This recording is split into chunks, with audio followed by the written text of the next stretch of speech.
No. Man. Oh man. Fatality. Nah, I don't hear nothing, bro. You good to go. But anyways, what up, everybody? Hello, world, YouTube Nation, or whatever else I decide to drop this on in the future. I am your host, Ham Solo 05 Gaming. Please do me a favor, hit that like button. Oh, wait. We're not live? Go ahead and unmute myself.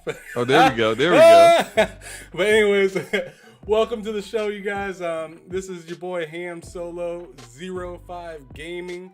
Going ahead and do me a quick favor, hit the like button, hit the subscribe button if you guys want to check out more content, figure out more stuff about different kind of people within the community of gaming. But anyways, I'm trying to reach 1,000 subs, so that'd be fantastic. So definitely hit the subscribe button if you enjoy this kind of stuff. But feel free to speak your mind in the comments section. Just keep it appropriate. Don't be going crazy in there, talking all kinds of nonsense. I will get you up out of here. No problem. But this episode of Behind Them Sticks, we have SloMoBackslap from DPS. What up? Damage Per Second podcast, brother. What is going on? How you doing this evening? Man, I'm doing good, man. It's been a very interesting evening for myself. I think before we went live, we talked about it a little bit. Like I had said, I had to get my kids in line, get them in bed. But look, I'm good. I got my Red Bull on deck. I'm ready to do this, man. Let's get into it. Let's get into it, bro. I'm extra excited. So, going ahead and hit everybody with your gaming and social media platforms that you like to play on or you like to chat on with people. Let them know. All right, well, for myself, social media wise, I am on Twitter. I'm on Twitch and YouTube. So like on all three is SloMoBackslap. It's all the same. For as far as gaming goes, I pretty much game on everything. I used to even game on the Switch. I don't have a Switch anymore. But I had to sell that. I was just like, look, man, I'm not doing anything with this, and they selling for a lot, so I just went on and sold it. But like, I'm getting the Steam Deck next month, so maybe I'll be doing some emulation, legal emulation, by the way, not illegal pirating life, but so maybe I'll get back into it. But no, I literally game on PC, primarily PC. But PlayStation, Xbox, it just doesn't matter where it is. Like I'm the kind of gamer that, if you got games that I like, I don't care what platform it's on. It could be on a toaster. It could be on an Atari. I don't give a crap. Like where the game's at. That's where I'm at with it. But yeah, those are all my socials. I on Twitch. On Twitch, I do a little thing called Lunchtime with Slow-Mo. And so I go live because I work from home. I'm a network engineer. I work from home for the most part. And around lunchtime, if I want to have an extended lunch, I'll have an extended lunch, a couple of hours. So I'll go live for a couple of hours, play something, talk with the people that come through, play some games. It's always a lot of fun. On YouTube, I think if you want to describe my YouTube channels, primarily I like to focus on games that people aren't really talking about, games that are maybe coming from indie developers or games that are really promising that people haven't really heard about yet, or developers that haven't heard about yet. I like to really highlight those things and talk about topics that people don't really talk about, like, for example, black hair in video games. Like how black hair in video games looks awful all the time. I got a video I'm working on. I should have that video out either but tomorrow or the day after. But like I actually did like a lot of research on how the process is to make hair in video games, and it's a lot more detailed than you think. But it's just you would think it'd be just a super bunch simple. of squiggly lines and shit. Oh no, man, so much more because so check this out. Like, especially on last gen consoles, up until maybe like the last couple of years, where new consoles and new technology like Unreal Engine 5 and stuff like that became more advanced. Like, if you tried to render individual hairs on someone's head, it would tank the game, because it's like the CPUs just weren't capable of rendering or keeping track of like 100,000 hairs on someone's head. And so all of that would like cause issues. Like, I just got a whole thing going out with that. But like, that's kind of stuff I like to get into, because I love like talking to developers in game development about like what they do, how it works. And I mean, it's not just playing the games, it's like figuring out like how it's all done, what happens behind the scenes too. So I love that. So you've been doing a show with Gaming Forte for quite some time. Yes, the homie Gaming Forte. How long y'all been doing your thing? Okay, so we are going on, I would say probably a little bit more than a year. We were on episode like Thursday will be episode 670. I'm about to say 69. But no, we started doing like a little live streams together. Like, it'll be like something special was happening, a new event will pop up. I'll be like, hey man, I want to go live and just watch this, and we can just talk about it. He was like, cool, yeah, let's do that, right? And then people started to like it, and people really liked our dynamic anyway. If I don't know if you heard about Basement Radio Arcade Podcast. Brat, yes. We've been panel members on Brat for a few years now, and me and Forte, we like brothers, man, but we get into it like brothers do. Like, we get argue. Right. It gets crazy, it gets heated. Afterwards, we're cool, but you know, people love that dynamic between us, and it was kind of like really organic how we just slid into like, why don't we just go ahead and do a podcast? Just two of us, just just shoot the shit, you know. Man, who doesn't want to see some brothers argue? Yeah, you know, like, and the thing is that it's not like, you know, you see some things where it's like, it's almost scripted. Like, you can tell where like, oh, here they about to get into it for no reason, right? But it's just like with us, it's just like, no, like, he'll be annoying, and then I will go off, and then he'll be annoying even more, and then I'll be like, you know, and then it's just really organic like that. So literally like just like family, yes, though. Yes, but the great thing is that like he's such a knowledgeable gamer. He knows so much about just. He does. Like, I hear him talk on it. Yeah, I did. You know, I had to do my studying before I invited you on, bro. I had to do a little bit of my studying. Like I told you, I seen some of your earlier videos going all the way up to now. So yeah, I seen what you said about you know, Borderlands, and how and also how like what was it, Division 2 in New York, and how that was upgraded, and like, you can't say that there ain't nothing to do in that game anymore and stuff like that. And yes, that game, oh my goodness, I did the what is that tower called in that game? Oh, the Summit. Oh my god. Oh my god, bro, man, like that was excessive. It was like exactly what you think of when you talk about like Ubisoft. Right. Because it's just like, man, I just played this level like 3 levels ago. I know exactly this layout. This is bullshit. Yeah, it's just randomly generated nonsense over and over and over again. Why don't you just make 30 good levels instead of 100 or where like 80 of those are some bullshit levels? Right. And you know what the weird thing is, right? So like the one thing about the Division 1 with New York was, what I really enjoyed about it was that the city was real. Like I know people in New York who was like, yeah, I know that street. I know this area. Like and for the most part, like DC's like that too. I'm from the Washington DC area, so for me, it was like actually seeing certain sections of downtown DC. It was like, okay, that's cool. But this summit, tell me what building in this area is 100 floors, because it ain't a single one. I'm just like, where did you get this crap from? You just fall into a building. and the crazy thing is, like, I don't know if you ever beat the summit. I beat it. Yes, I did. Like, I did. The very top level. That last level is dumb. Complete, like dumb. Like, you got oh like man, 20 hunters in there, right? You got 20 agent hunters in there. You got no cover, and it's just like, you can't even walk out that this? door, bro. You can't even walk out that door. Yeah, like the only way to beat it is that you gotta make sure that you got like everyone in your group has enough DPS to really like put enough of a dent into these guys, and you gotta all stay outside that door and let them eventually funnel their way in. And it's just like, yo, that I mean, when I beat it, I was like, I'm never doing this again.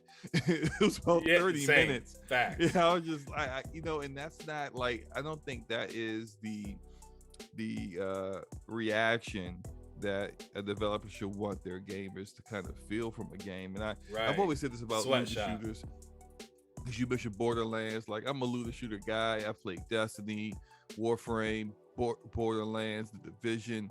I mean, I gave Anthem a shot. I really did. I really wanted it to work. You know, it didn't, of course. But what I've always said this to Forte too, is that looter shooters always have this thing where they always want to keep the players engaged and keep the players within the game. And it's like, you can't, even though that is the goal they want to have, it's impossible to do that. You can't keep everybody just playing the same content over and over and over again. It's impossible for you to keep up with a consistent cadence of dropping new content to keep it fresh. So eventually people are going to leave. Now, how they leave is important. Are they going to leave frustrated because you dripped out all the content and they felt like they never got what they wanted? And when you do drop new content, they're never going to come back? Or are they going to come back satisfied because they're like, I had fun. You know, I made a build. It was great. I was murdering everything. It was fun. I had a great time with my friends. And now it's time to put this down for a little bit because they got no content. But when the expansion comes out, I'm going to show up and I'm going to come through.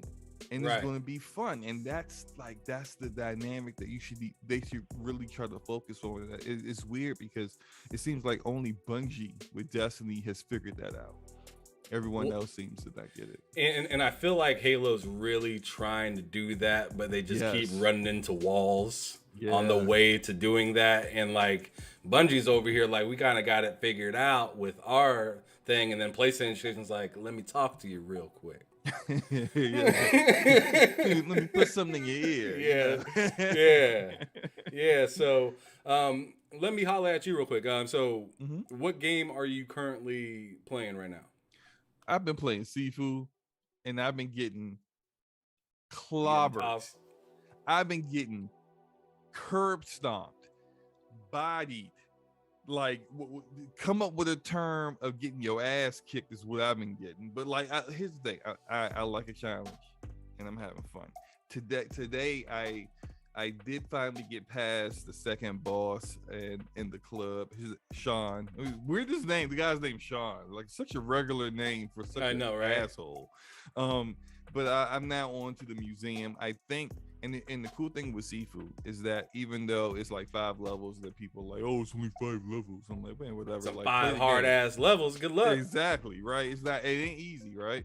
So the thing is that, like, because you age every time you die, like, it's imperative that when you get your checkpoint for a particular level, that you do it at a young age, because you're carrying that age over to the next level. And I'm like 45, or I was 45 or 50 when I beat the boss in the club, and I'm like, I'm not trying to go into the museum as a middle-aged man. I'm not going like, that's not the look. Okay, I'm showing up at the museum. I got gray hairs and everything. I got a bad hip, arthritis, bad back. No, look, I'm not winning. You down bad, bro. You down bad. Down bad. So like, what I'm going to do is go back to the club and keep grinding, and permanently unlocking skills, and just hit all the shortcuts, get better at like the game, so that if I can clear it in my 20s, now I'm like, bet, now I'm ready for the museum. And so I'm enjoying it. I didn't think it was going to be this kind of game, even though like I did a video on this game It was everything you need to know about seafood is what I named the video. I came out with the video literally It a sounds week like you need to after. do a little bit more research because you're getting slapped. You Right, getting right? back slapped. Trademark. No, no, no. Like I came out with that video last year, like a week after the game was first revealed. And it was literally at the time, it was accurate. It was everything that was possibly known about the game. But what I didn't know was the game was going to be kind of like this roguelike kind of game. And I'm fine with roguelites. Like I played Hades. I love Hades. Absolutely. I have owned Hades on every platform that I could possibly own it on. And You just keep buying it? Yeah, I just keep buying it, man. Now I'm gonna stop you right there. Can you please tell people why you do that? Because some people think that's crazy, but me, for instance, I own multiple copies on different types of consoles, and I have like old consoles. I got Midnight Club Dub Edition on PlayStation 2, and I have it on Xbox. I have, certain games like Rocket League downloaded on my PlayStation, Xbox One, Series X, and my PC. Can you please tell people why we do stuff like that? Oh, there's multiple reasons. One, I want to support the devs. If there's a game I love, I will buy it on every platform that I own for it, because I want to actually show the devs that love and help them, because if it's a game I love, I want them to make another game that I love. So that's one. Two, I like to. I'm not a huge achievement hunter or trophy hunter, but hey, look, I beat that game. I beat the epilogue so I got the epilogue for Hades. I got it on Steam. I beat the game on Steam.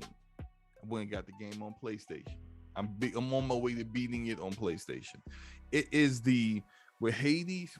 I'll use Hades as an example. You get stronger over time, and you build your way up. But there's something about those early levels, those early times where you were struggling and you were still kind of weak. And it's like there's something, even though you were frustrated, there's something nostalgic about it, even though it wasn't that long ago. And I just sometimes I just want to like relive that again and see those trophies, achievements pop when you do something for the first time in that game again. It's just the feeling that I get, and that may be something personal to me, but I just love that feeling, especially with games that I love. Okay, I feel you. Now, I put this next question not in the list of questions that I am giving you this evening, because, well, not really, because it is the title of this episode, where you see a possible ceasefire. And I heard this in one of your episodes. You see a possible ceasefire between like PlayStation and Xbox for games possibly down the future, is what I thought I heard you say, something like that. Is that true? Ceasefire as in like acquiring publishers or studios, or you mean like no, like a ceasefire, like yo, like we want that game over here, we're gonna work. That's the way you made it sound when you said it. Yeah. I thought it was so like after this is really early in the whole Bungie acquisition talk, right? But like after, no, it was actually before that. It was the whole Activision thing. So I thought that like there's a possibility that Microsoft now has a little bit of leverage with Sony in regards to Sony always getting these timed exclusives on games, and then now Microsoft owns Activision and they can make all this stuff exclusive. Like, hey, do you want Call of Duty on your platform after these contracts is up? Because in 2024 we ain't gotta give you a damn thing, right? So at that point, what maybe stop money hatting all of these Square Enix games and all these other timed exclusive games. Here's a little bit. You stop doing that. We'll keep giving you Call of Duty. Let's work it out. And I thought that like when Phil Spencer sent that tweet out a few weeks ago that everyone has been like, dissecting every word for word. He said desire. Is it this? What's desire mean? Like that kind of stuff.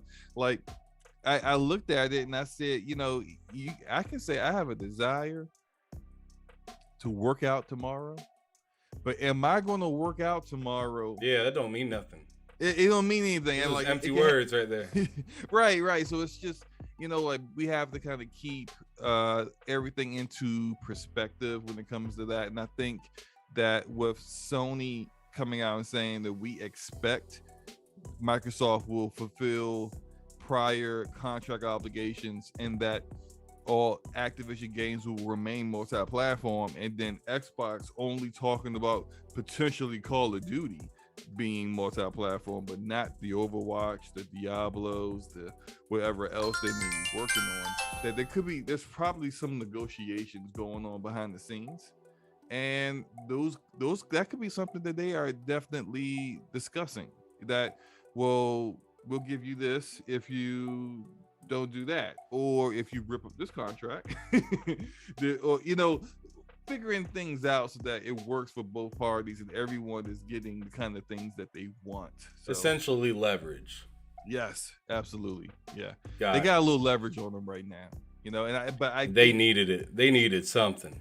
Yeah, I mean, think now that I don't think there'll be any kind of ceasefire with that kind of stuff, but I do think Sony is doubling down on the kind of stuff that they were already kind of working on, trying to get other multiplayer games out there. They talked about and acquiring Destiny's part of that, right? Right.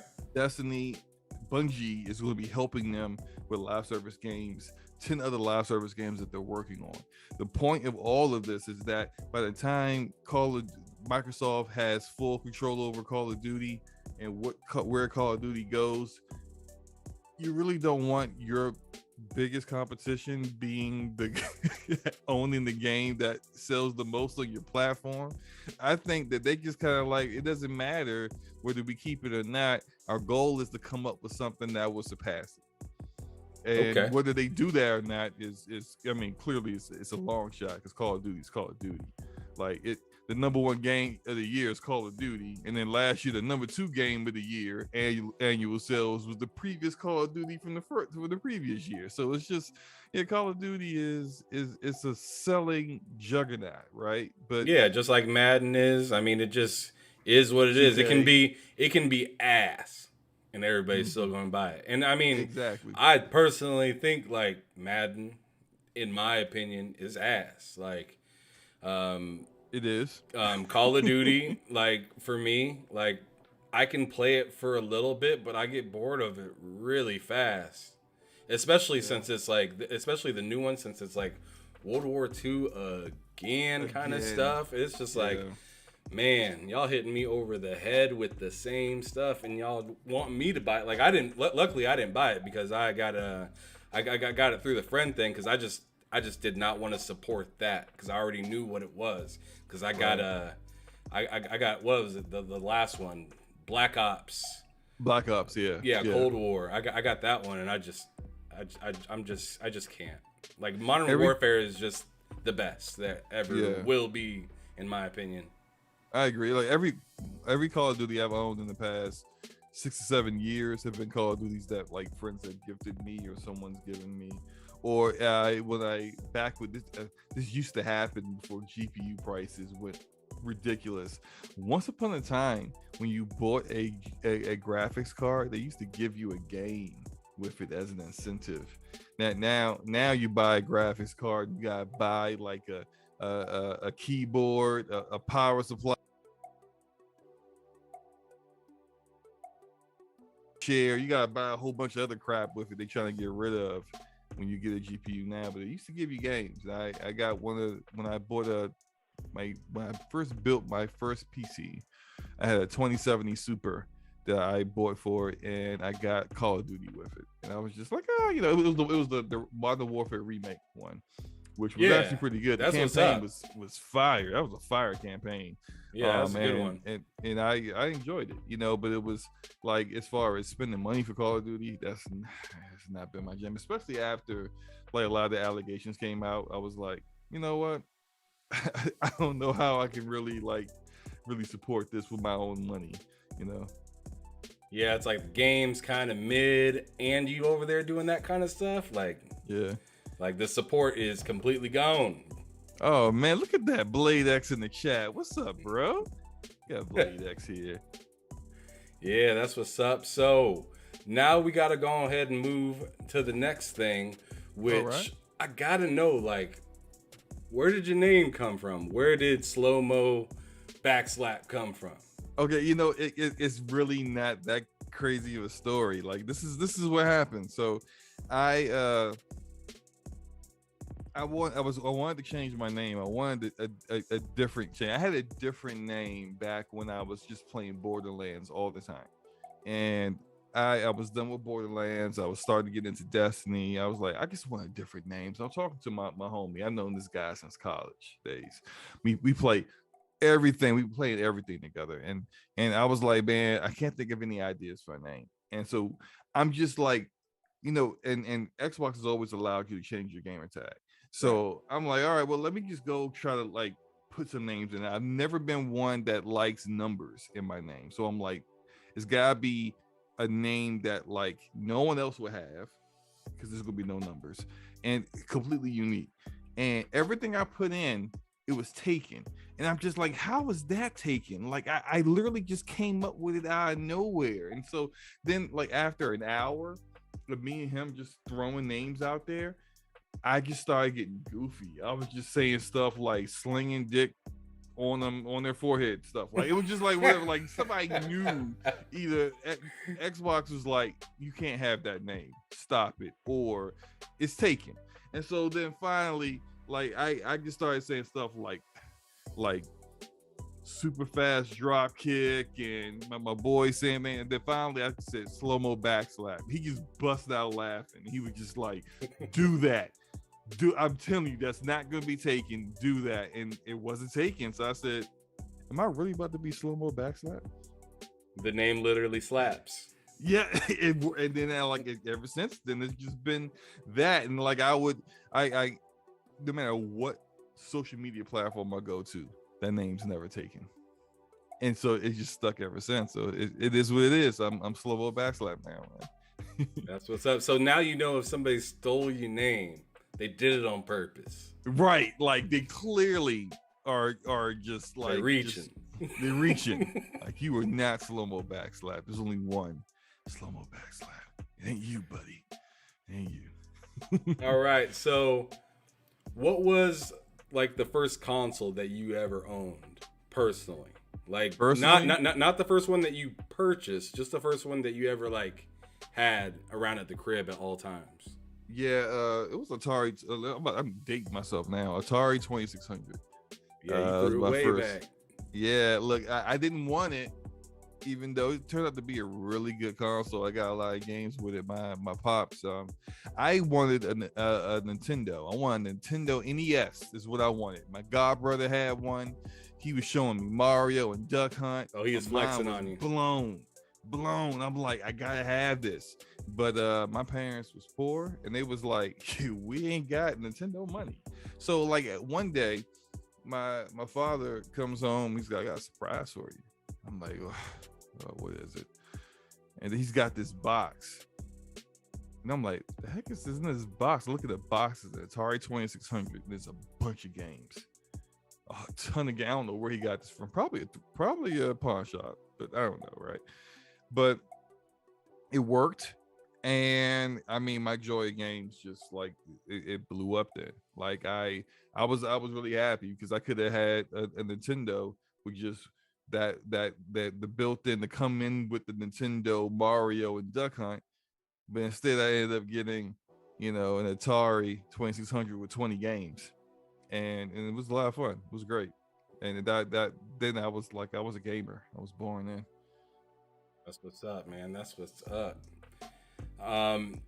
But now that kind of leads into my next question is like, why did it become so important to you in so many different ways to the point now you're like talking about it freely? And, you know, I mean, because, you know, back in a while back, you know, gaming and stuff like that, people didn't want to talk about that. Right. People didn't want to like, you know, let people know, hey, I'm grown and I'm a gamer, you know? Yeah. You know, it's funny because I can recall sitting in the back of the bus with my friends, and we'd be arguing about Nintendo versus Sega. and then it became. Oh man, I think everybody had that argument. Right. Then I was Sega man. Nintendo versus PlayStation, and for me, I've never been the kind of person that's like that was ashamed of the stuff that I was into. Like I'm an avid reader of books. Like I'm my only child, so you don't really have a lot of other things to do. Like I'm not ashamed to admit I used to play Monopoly against myself. Now I'm not ashamed to admit I used to play card games because who else am I gonna play with? I'm my only child, right? And so I would read books, and my mom was always good at just supplying like I had a insatiable appetite for reading, so I would read a ton of books, and the books that I would read, my imagination was so vivid that like when I would play video games, it was so much more than what the actual developers could do at that time. You know how limited games were then. Dialogue is all like you had to read everything. You couldn't. There was no playback of characters talking, right? Or anything. There's no voice acting. If there's any kind of voice, it's like burp, burp, burp, burp, burp. It's like cartridges didn't have enough memory for that kind of stuff, right? So it was, but like my imagination was just so vivid. Like it was, to me, it was like almost like watching movies, and so playing video games like really transported me into that world, and it just like that's why it was just so important for me. So like even though other kids were like, man, I don't do that no more, I'm 12 now, like you're like, okay, like you're grown or something, right? No, like I'm still playing games because it's what I love to do. So yeah. All right. Yeah, I like that. I like that a lot, man.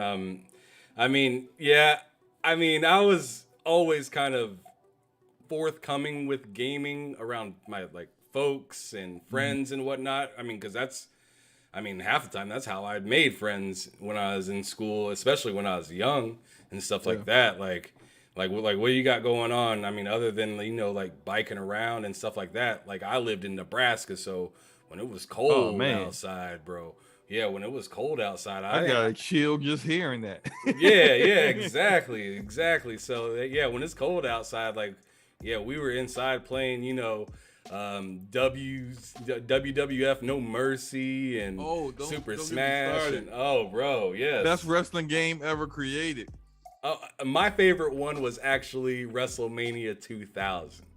Second best wrestling game ever created. Bro, that got all the play on my N64. Like even though I did play Smash Bros with my friends a little bit, but it was those two wrestling games that just did it for me. I know, man. And did you notice that like the more you progress through the story of WrestleMania, and I think it did it in No Mercy as well, the more the trailer would evolve. Yeah. In the beginning of the game when you first turn it on. So I thought that was kind of a neat little touch because Smash Brothers did the same thing as well in their games and stuff like that. I think it was a Nintendo thing. The gameplay for that wrestling game, off the hook amazing. Like THQ was just on it, man. They were so good at that. I actually found I didn't find it. My mom did. My mom hit me up and was like, I found some games of yours from a long time ago. Do you want them? Can you still play them now? And I'm like, Mom, no, I can't play them now. How old are they? And then she took a picture of them and she was like, you still want these? And it was WrestleMania 2000.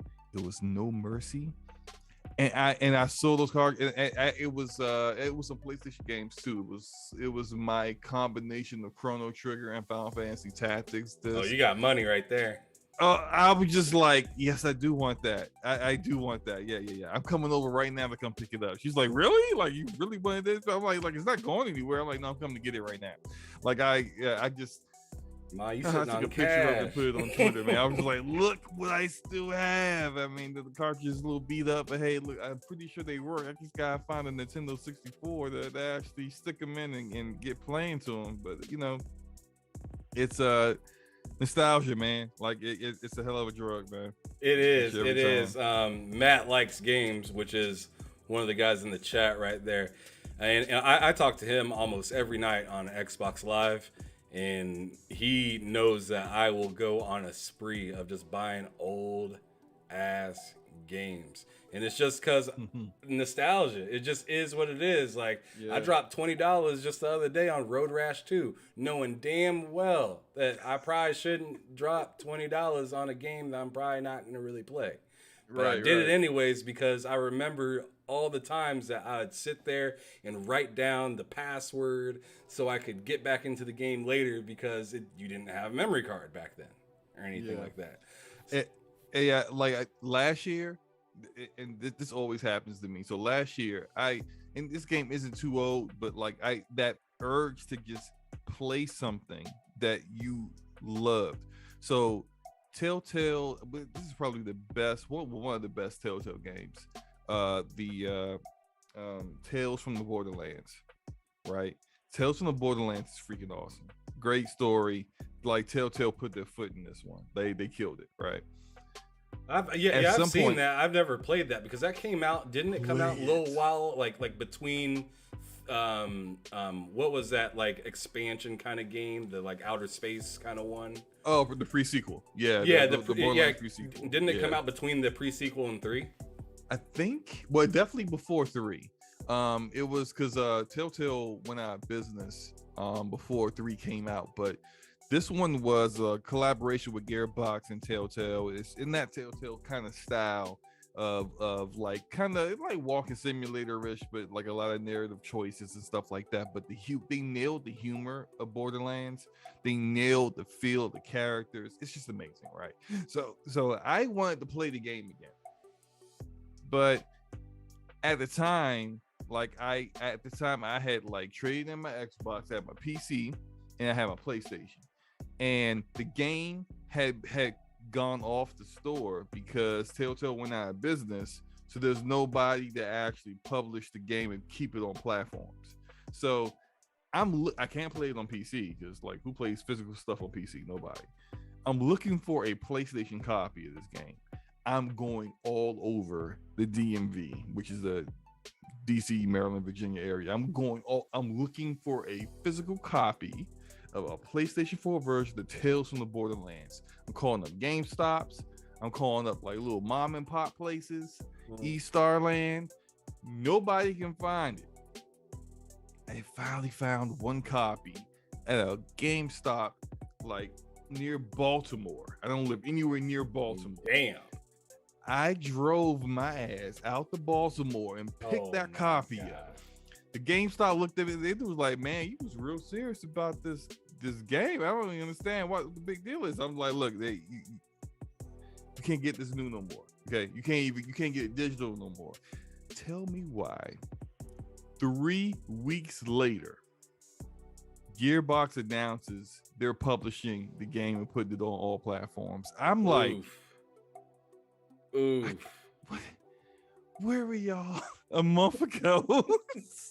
When I was searching all over news, the world, no nothing. Game. Y'all just shadow dropped it on me. Just shadow dropped it. I know. Of course, I bought it on everything, but I'm just like, what?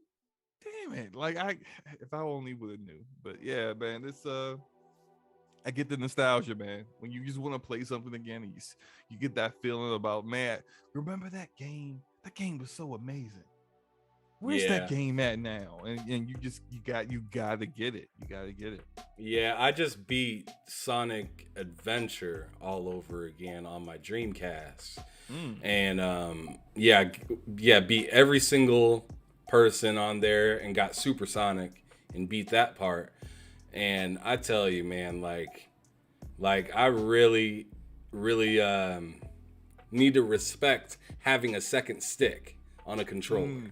Yeah. Because using the left and right trigger to control your camera is just the worst. You can't control the speed of the camera either, so it's like so like you hit an area and you can't see anything like properly, so you need to pan the camera. Like it'll go behind the buildings and it's going extra slow. And this is Sonic, so you're supposed to be going fast, so you just waiting on this ass camera. and sometimes it won't even let you go all the way the direction that you need to see. So like Right. so your jumping direction is just like, I hope I make it. And it's an awful feeling. It's an awful feeling, but I remember having zero issues with this game when I first played it back in the day. Mm-hmm. But now looking back, I'm just like, man, that How did we specific do piece did not age well at all. Yeah. But moving on to the next question, I'm just kind of curious, like, you've been doing this gaming thing for a long time. What made you actually get into content creation? And actually, when did you start doing that? Because, you were obviously on shows and stuff like that before you created your own page. Yeah, so like that's kind of a funny story, and part of the reason why I can't go like on cam is also do the work. So I'm a network engineer, but I work in the DC area. There's government here. There are things that I can and can't do with social media. That's fine, but I was always following. I used to listen to RDX all the time. Okay. Shout out to them, a dealer and the whole crew. Back then, the Ash and Luca was a panel member. And I always found Luca to be fascinating, how she would just like go off on someone and then just be all nice and sweet like 5 seconds later. She had her own Discord. I jumped in the Discord. Discord was crazy. This is like, it was crazy back then. Like, shout out to everybody that was in her Discord at the time. Her Discord's dead now, but like back then it was the place to be. And I was always in there arguing with people, just having fun. And one day she hit me and she was like, I really want you to come on my show. And I was like, I don't think I can do that. And she was like, no, come on. It'll be fine. I'm like, I really wasn't trying to do it because I wasn't trying to speak publicly with a bunch of people. I just wasn't comfortable. And everyone kind of goes through that stage where you're not comfortable speaking to a whole bunch of people that you don't know. And then potentially saying something, flubbing words or whatever, and people thinking like, this guy's an idiot. Like, I mean, like, does he know the English language? English is fifth language? The hell, right? So either way, I don't know what it was, but she just nagged me to death. And so finally I showed up. And I mean, it turned out well. And she asked me to come back a few more times. And next thing I know, I'm a panel member on Scumcast. And then next thing I know, it's like people were asking me, "Hey, you want to guest on my show?" And I'm like, "Really? You want me to? Why? I don't know why you guys want me to guest on your show, but sure, I'll do it." And it just kind of just grew from there. And I'm a panel member on Brad, and now I'm like a podcast veteran. Like it's just it's so weird how I just kind of slid into it, and it wasn't really anything that I was like, that's that. That's what that's what some people would call that natural growth or organic growth. That's that organic growth right there. See me, I took the Microsoft approach and I was just like, I just ran up in there. Just spent the money on the PC and just hopped on in, and I was just like, all right, I'm tired of being quiet about it. There's so many different like approaches to it. Like some people like myself, like you didn't really intend on doing it, but then you get into it, and then like, or then there are people that have your approaches. Like, I really have a passion to do this. I'm just going to go do it. Like, I'm just like, take the initiative, go buy the equipment, get in there and get started. And it works for all approaches, really. When it came to my channel though, like, that was, I started to notice that there were times where I felt like there were things I wanted to say and there were topics I wanted to talk about, but I felt like there was never the time to do it when you're on a panel of like 5 people. Or there are topics that I want to talk about, but like, you know, I'm on someone else's channel, someone else's show, and they don't really care about that kind of stuff, which is fine. You know, they don't care about that, but it's stuff that I care about. And so I was like, you know what? I feel like there are probably other people out there who are like me, and they want to know how devs do this, and they want to know about these other kind of games that no one else is speaking about, and they want to talk about the topics and the stuff. And they don't want it to be a 5-minute topic either. They don't want it to be like something you just talk about real quick and brush over. Right. Let's get into it. Let's really discuss things. And so that's when I realized like I was dissatisfied with not being able to do that. Is when I decided, yeah, it's probably time I make my own channel now. And I feel like it's been a great journey. Like it is still a small channel, but I I've said this to a couple of people who have like much bigger channels. They're like, "Oh, you should do this. You should do that. You'll really grow really fast if you did that." I'm like, "Yeah, but that wouldn't be me if I did that." Right.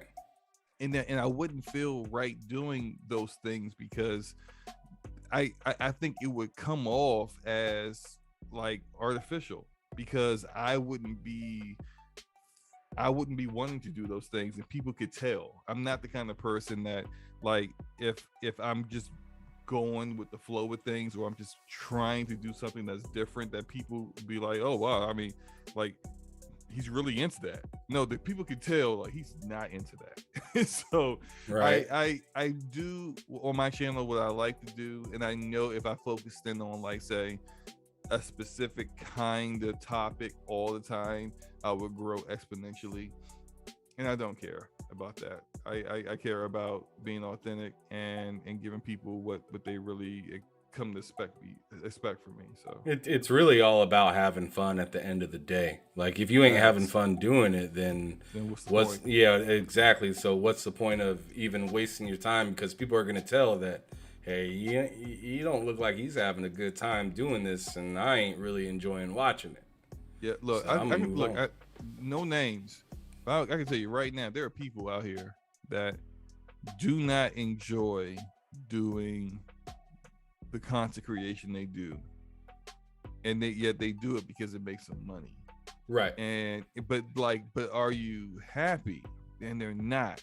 They're not happy with what they're doing. There are people that, and again, no names, but like they do podcasts with other panel members, and they hate each other. Like they all literally can't stand each other.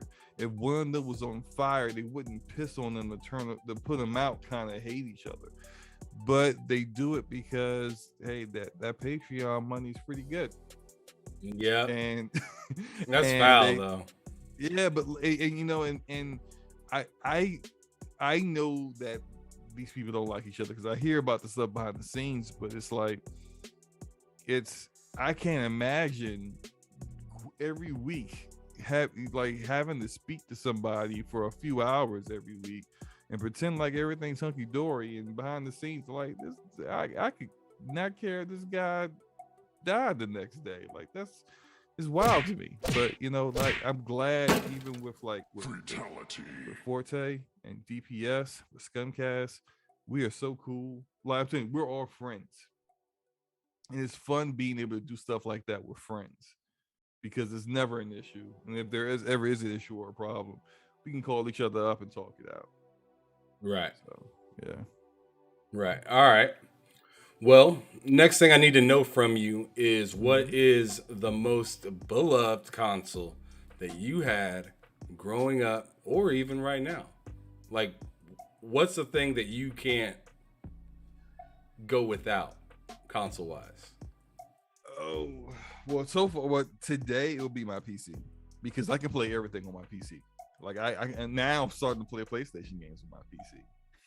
Thank you, Jim Ryan and Sean Layden. I appreciate you guys for putting these games on PC where they play the best. But you know, Xbox games, PlayStation games, PC games. You know, if you want to go that route, or you know, Nintendo games, you can play everything on your PC, and that's where I play primarily. But as growing up, my Super Nintendo was king. Some of my favorite games of all time are from the Super Nintendo, and even to this day, or like the feeling I had and the joy I had playing those games hasn't been matched yet. So let's dig deeper than Super Mario World. What are the games that are needed? Okay, all right. Let's Desert Island style. First one absolutely is Chrono Trigger. Did you play Chrono Trigger? Not on the Super Nintendo. That's where it first showed up. Chrono Trigger is, I think, probably, well, in my eyes, it's the best. It's the best RPG ever made. It's the first RPG I ever played that had multiple endings. It was the first RPG that I played that did time travel well, and also gave the player a little bit of agency in how the story went. And if someone hasn't played it or not, I don't want to like spoil things, but just, Man, it's a Super Nintendo game. yeah, it's like Come gazillion on, years man. ago. Like when can we talk about things? There's a part where so Chrono dies, right? Chrono dies halfway through the game. It shocked the hell out of me because the man's name is in the title. Like, Right. he's on the cover. I didn't think he'd be dying. He dies. And I'm sitting here just like, what the hell's going on? What am I supposed to do now? I'm right there with the characters in the game who are just like, the hell's going on? What are we going to do now? But at that point, you have a choice. You can choose, because there's time travel. You can choose to try to bring Chrono back and then finish the game, or you can choose to just go on without him. And one of the villains that you fought against, he joins you, or you had the choice to have him join you, or you could have killed his ass too. And it's just like that. Bruh. Like up until that point, I had never played an RPG that allowed That's me deep. that choice, like to say, do you want to actually forgive this guy and let him join you now, even though he screwed everything up? Do you want to go and get Chrono back? And if you, whatever choices that you choose, Do you want to be a good person? Jeez Louise, it's like Fable way back on the Super Nintendo, pretty much. But like, and whatever choice you chose to make, like, your ending reflected that. Like the choices that you made, the characters reflected that. And you see this in games all the time now. Like, Right. There are multiple endings now. But this was Super Nintendo. This was decades ago. This was no one else cartridge. was doing this. This like, was this cartridge game. Right. That Chrono Trigger is a revolutionary game. It was so innovative for its time. So that was the first one. And then Final Fantasy VI actually was my second one. And so that was my second Final Fantasy game. But story-wise, I think it's superior to Final Fantasy VII. And I think a lot of people don't know that, because a lot of people's first RPG really is Final Fantasy VII. When the first Final Fantasy that came to PlayStation. And it was 6 was great. I love Locke. Locke was like my character. Like, I would like try to pretend like I was Locke in the game. It was awesome. Kefka is like a mixture of the Joker and I mean, find someone super sadistic. Like the joke.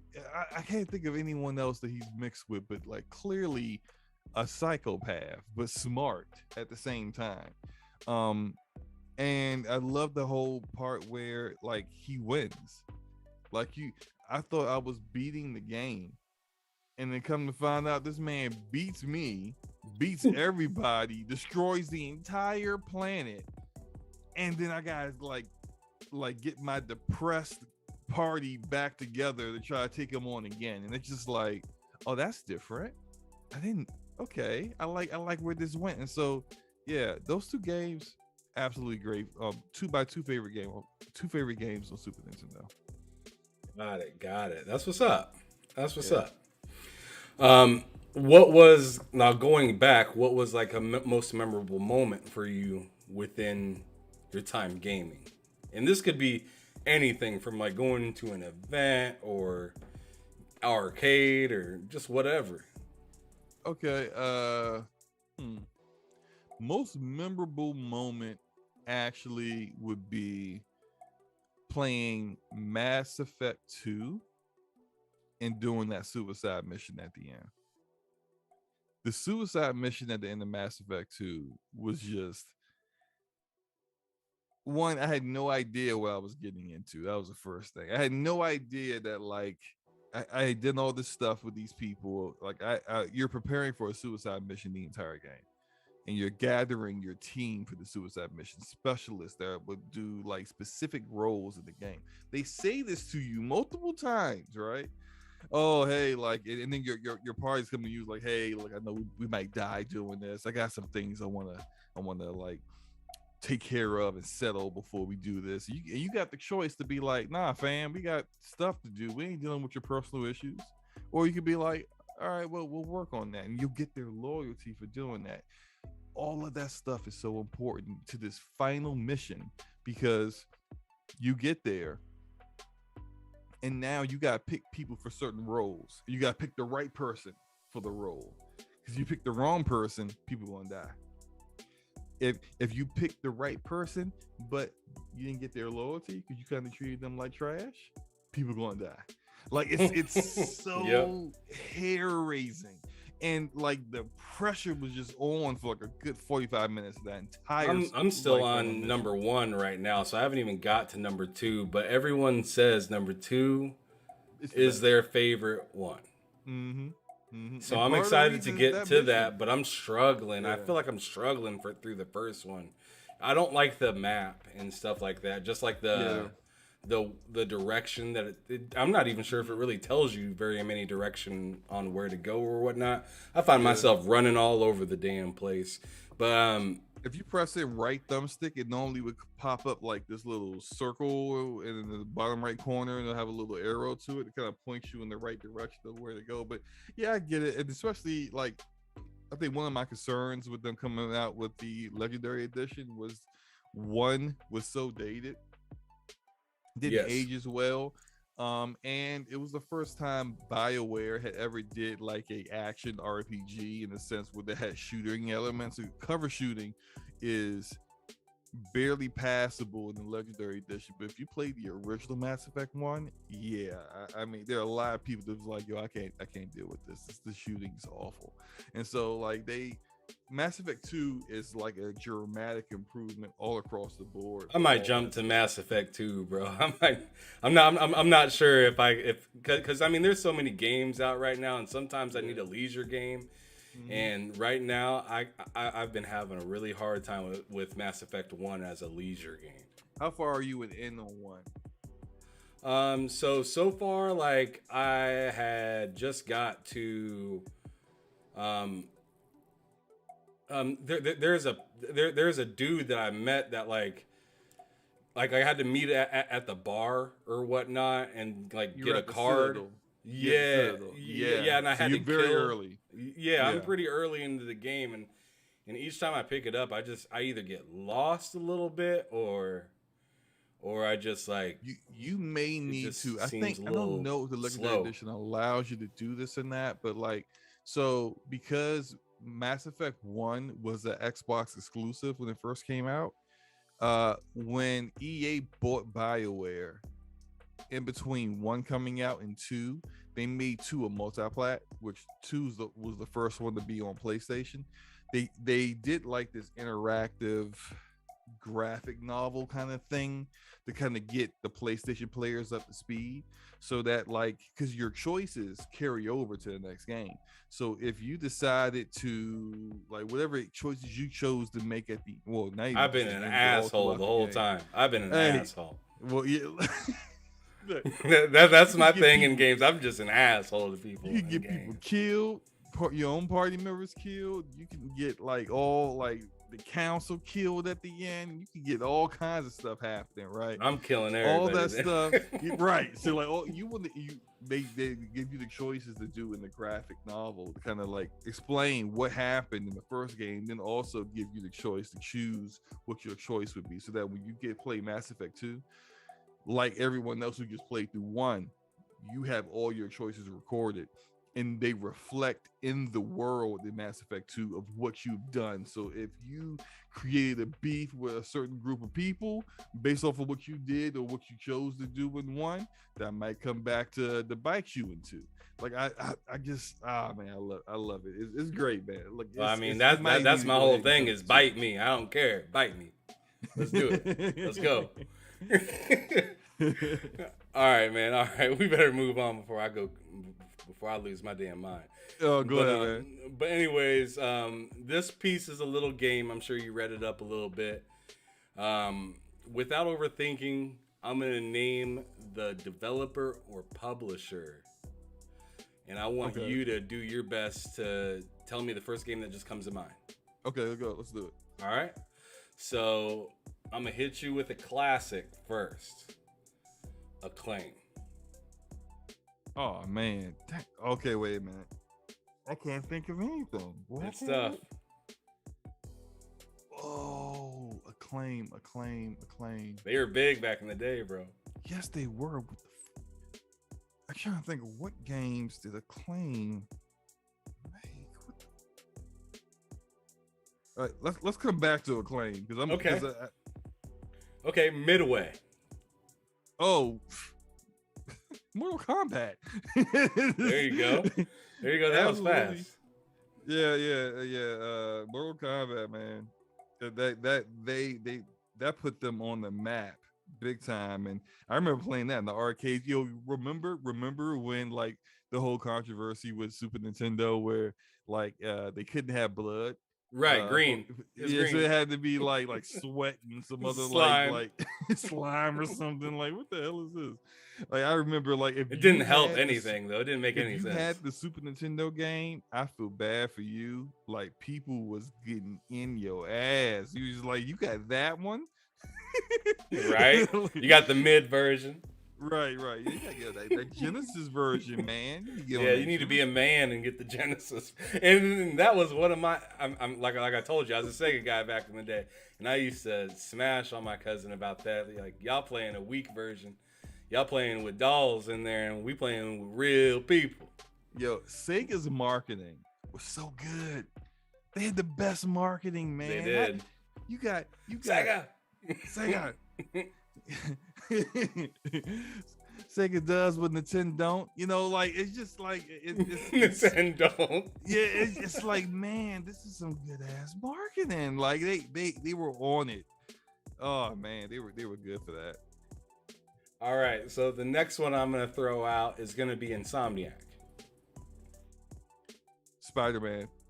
Okay, that was a pretty easy one. Let's go to Arcane. Dishonored. Okay. Yeah. Okay, reached back a little bit. Blizzard. Oh, World of Warcraft. Fantastic. Yeah. Fantastic. All right. Although my very first Blizzard game ever was just original Warcraft, which is just like straight up strategy game. Back in the day, just, you know, create your units and send them out, and you know, all the stuff where if you go on PC now, there's like a gazillion games that's just like that now. It is 5 billion games like that now on PC. Probably I actually most recently the one that I played was Age of Empires 4, which was okay. You know, I don't think I could. I think I've kind of gotten grown out of that kind of genre now. But yeah. Original. I remember playing original Warcraft. I think that might have been my very first PC game. That, or what was the PC game where your entire goal was to prevent World War III? You remember that back in the 80s? It wasn't like Command and Conquer. No, it wasn't. No. But it was like you had the option to be in the United States or Russia. Oh yeah, I don't remember then. And then there would be like these issues that would occur. It would be like, like if you're the United States, the Russians are invading Yugoslavia. What are you going to do? You make it sound like Risk. Yeah, I can't remember the name of the game, but it was like I remember I felt so bad because I really wanted to go to war. And I would just be like inciting everything. I'd be like, tell them they're bastards. Tell them their wives are ugly and their children are deformed, like whatever, right? And then I finally got World War III to happen, and then like the devs put a message in there. It was just like, what you've done is destroy the entire planet. Human race is gone. You like basically you're a horrible human being. I was just like, man, I felt so bad for doing that, but I can't remember the name of that game. Red Alert. Blade X says Red Alert. That might have been So it. Red Alert was Command and Conquer, Oh, what's Command and Conquer? That or might they have had been it. Command and Conquer Red Alert. I know that was a game. Okay, that might have been it. But man, that game made me feel so bad for doing that. Like after that, I was like, all right, I'll play this the right way. All right, so here's another good luck one. Okay, let's go. Interplay. Oh, okay, all right. Baldur's Gate. Okay, there you go. Yeah, or Fallout 1, right? They did Fallout 1 and 2. Okay, good. You nailed that one. I was surprised. I'm surprised. All right. Okay, we got to throw this one in there. It's probably gonna. I want you to think of a different one than the obvious, though. Okay, let's go.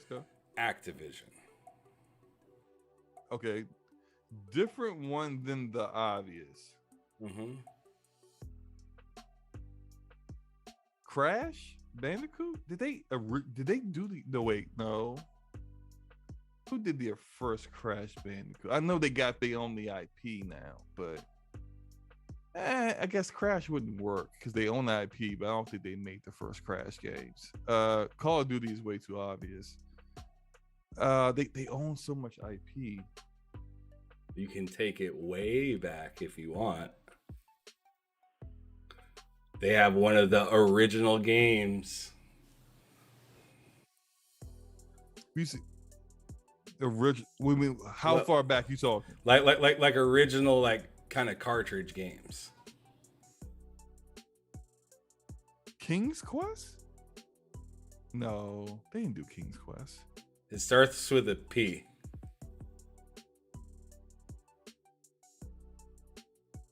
Yeah, I'm Pitfall. They did Pitfall? Yeah. What? I did. Yes, they did. Well, maybe I did know that then, and I don't remember it now. Yeah, that was super duper. Yes, early. Blade X Naughty Dog did do the first Crash. The Crash. Okay. Yeah. You remember those Crash commercials with the with the guy with the he's standing outside of Nintendo with a megaphone talking hella shit. Nintendo used to just take it. Yo, but look, hey, I guess they didn't care because they made money. So they were just like, whatever. They're used to it. After Sega did their thing, they're like, Sony, y'all can just go somewhere. You can say whatever you want. Whatever. We like we already went through the ringer with Sega, and y'all see how that went. So y'all better pipe down. But anyways, how about ID? We'll do a couple more. Oh, id Software? Yep. Doom. Definitely Doom. Doom. Okay. Simple. Yeah. Really simple. Let's see. Konami. Oh, Metal Gear, of course. Yeah. Okay. He went with the GOAT. With the GOAT type game. Yeah, although I'm not like the biggest Kojima fan, I kind of think I'm not at all. Yeah, I don't understand the cult following he's got. I think it's a little weird, just a little weird. But Metal Gear is, especially Metal Gear Solid. Metal Gear Solid's such an innovative game. Like that took things a whole different. He has that's his claim to fame forever, I think. Like especially with like some of the ideas they had with that there's the one boss fight where you guys unplug your controller out of you gotta put it in the second one. Put the second port. I'm just like, damn, no one ever thought about doing that before. Like that's it's but outside of stuff like man, look, I have a saying, and some people like Blade X may know what I'm about to say here because he follows me a lot. Never go full Kojima. I almost kind of feel like Konami kind of like kept him under some of the evil genius kind of stuff under wraps, under reins. Like, look, you're really good at this stuff, but some of your ideas a little too much, now he's got Kojima Productions. He's Unchained. There's nobody to tell him no. That's crazy. You can't have poop bombs in the game, Kojima. No, that's crazy. you shouldn't be using piss as a part of game design. No, Kojima, you shouldn't have a guy named Die Hard Man in your game. Like, but there we go with Death Stranding, and it's all over the place, and I couldn't get into it.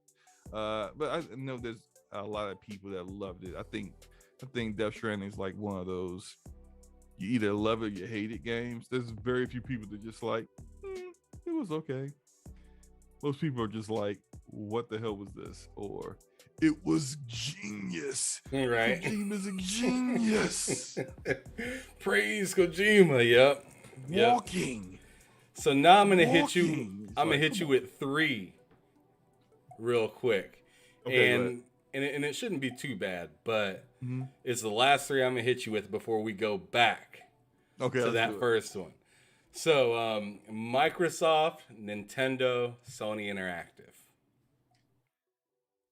Microsoft, Nintendo, and so I'll start with Microsoft, right?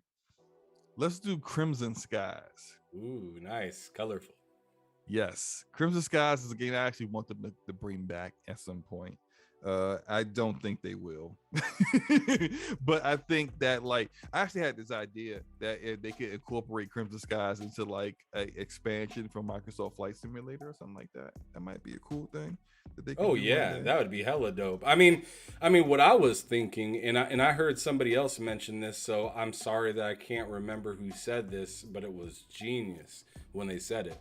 They said they should just make that game, like completely remake it, kind of like Final Fantasy VII kind of remake, and they should let Asobo go after it since they did Flight Sim.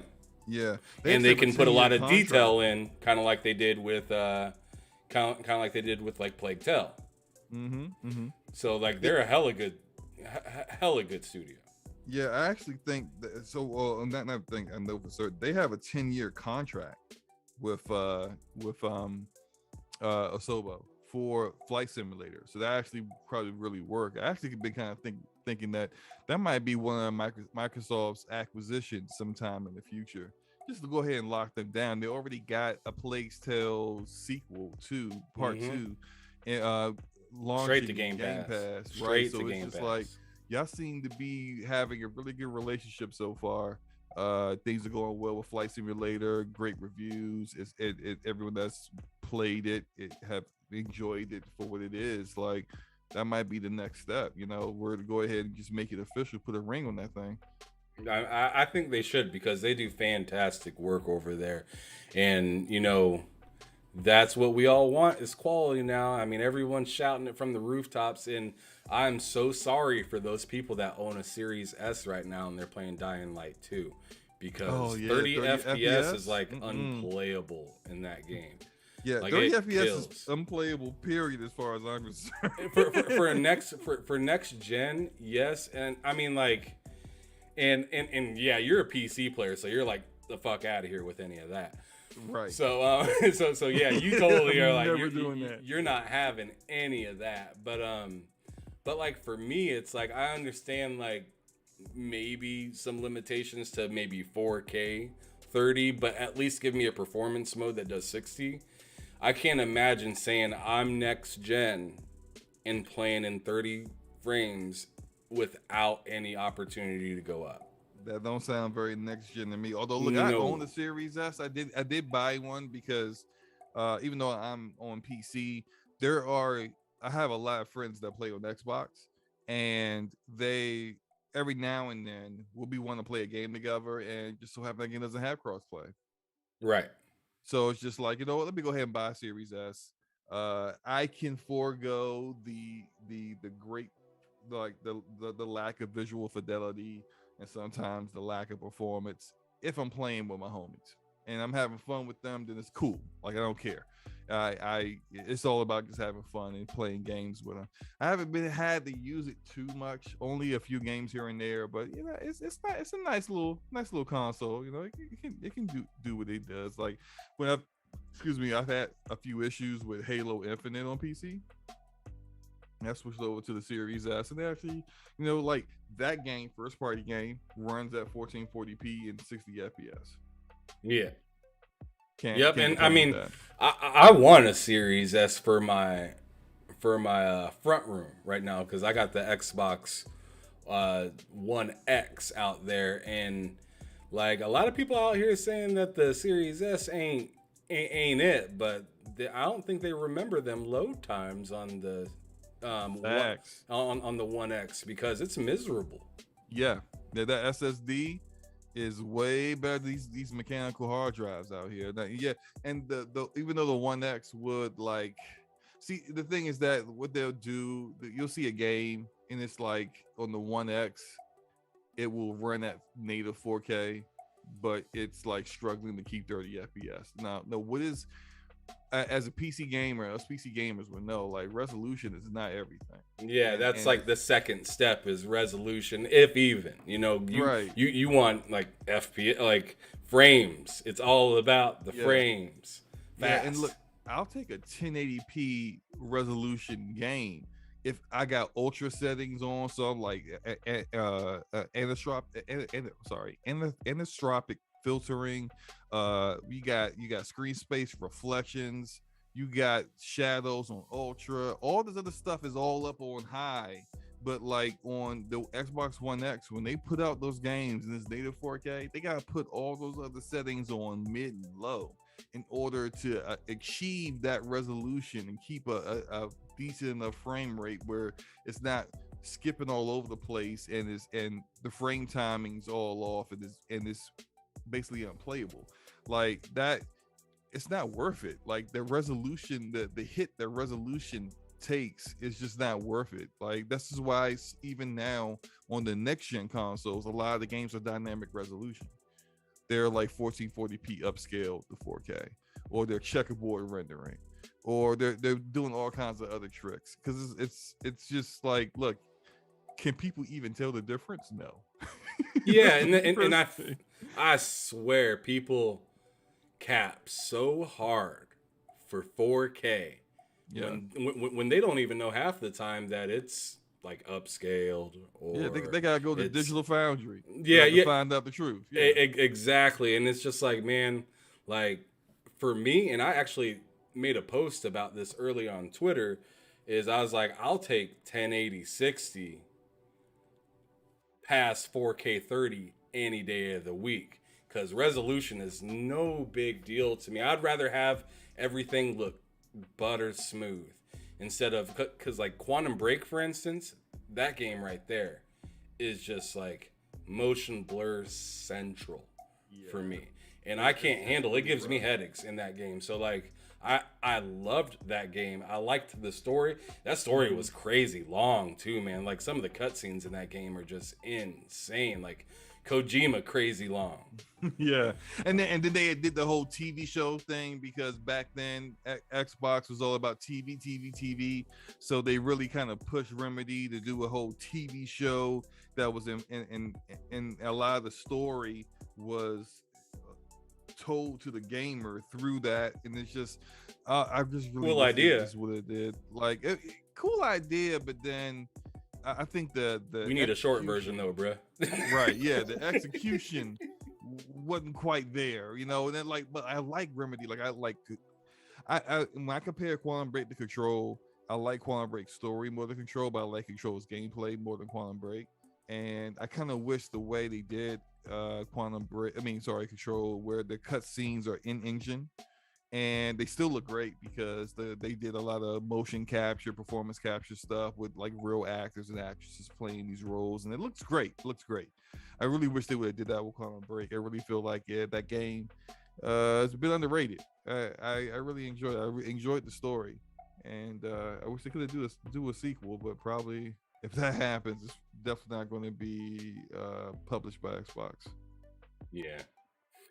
Well, that was an interesting little piece right there. We kind of got off topic for a moment, but that's cool. But oh yeah, did we go to? No, we haven't even went to Nintendo.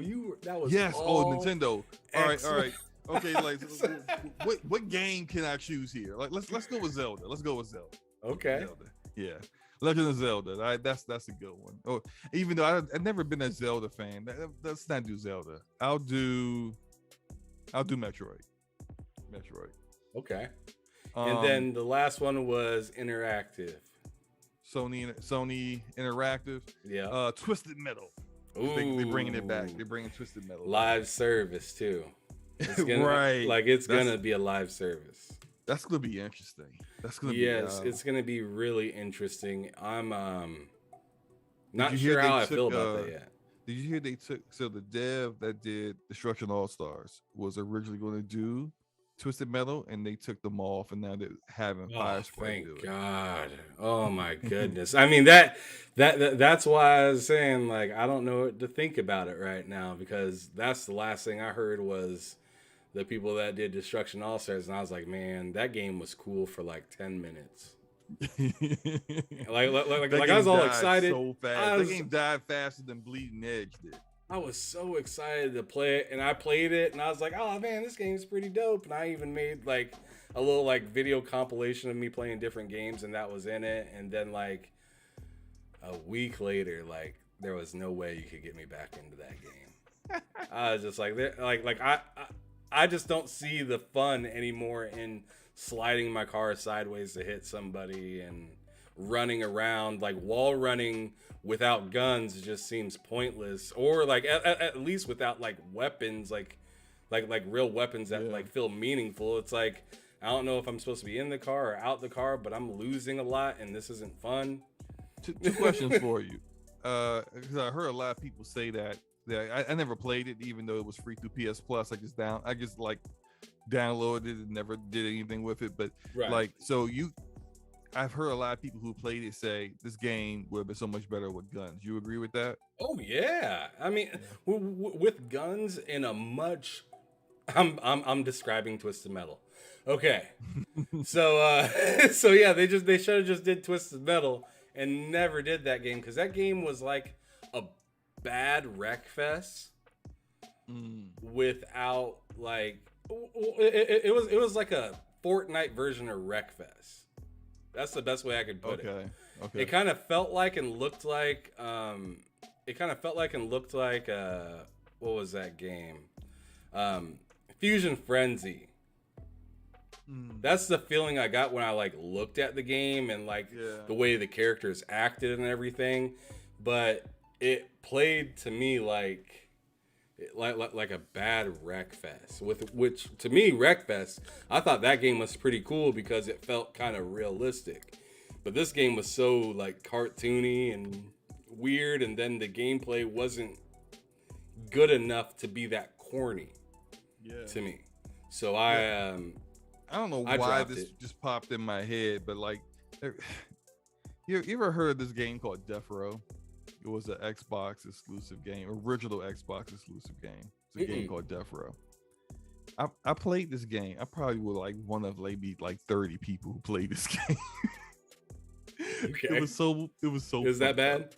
No, it was actually a great game. It's just like the name made no damn sense. Like, why did you call this game Death Row? It's like a sports game kind of. So it takes place in the future, and actually, no.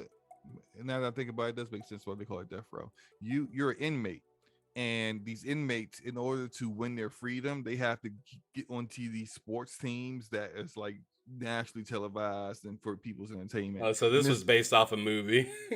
Clearly, right? Yeah, and it's like, it's almost kind of like I forgot the name of the game, where it's like you had these discs, you gotta throw a disc through a little hoop and you would score.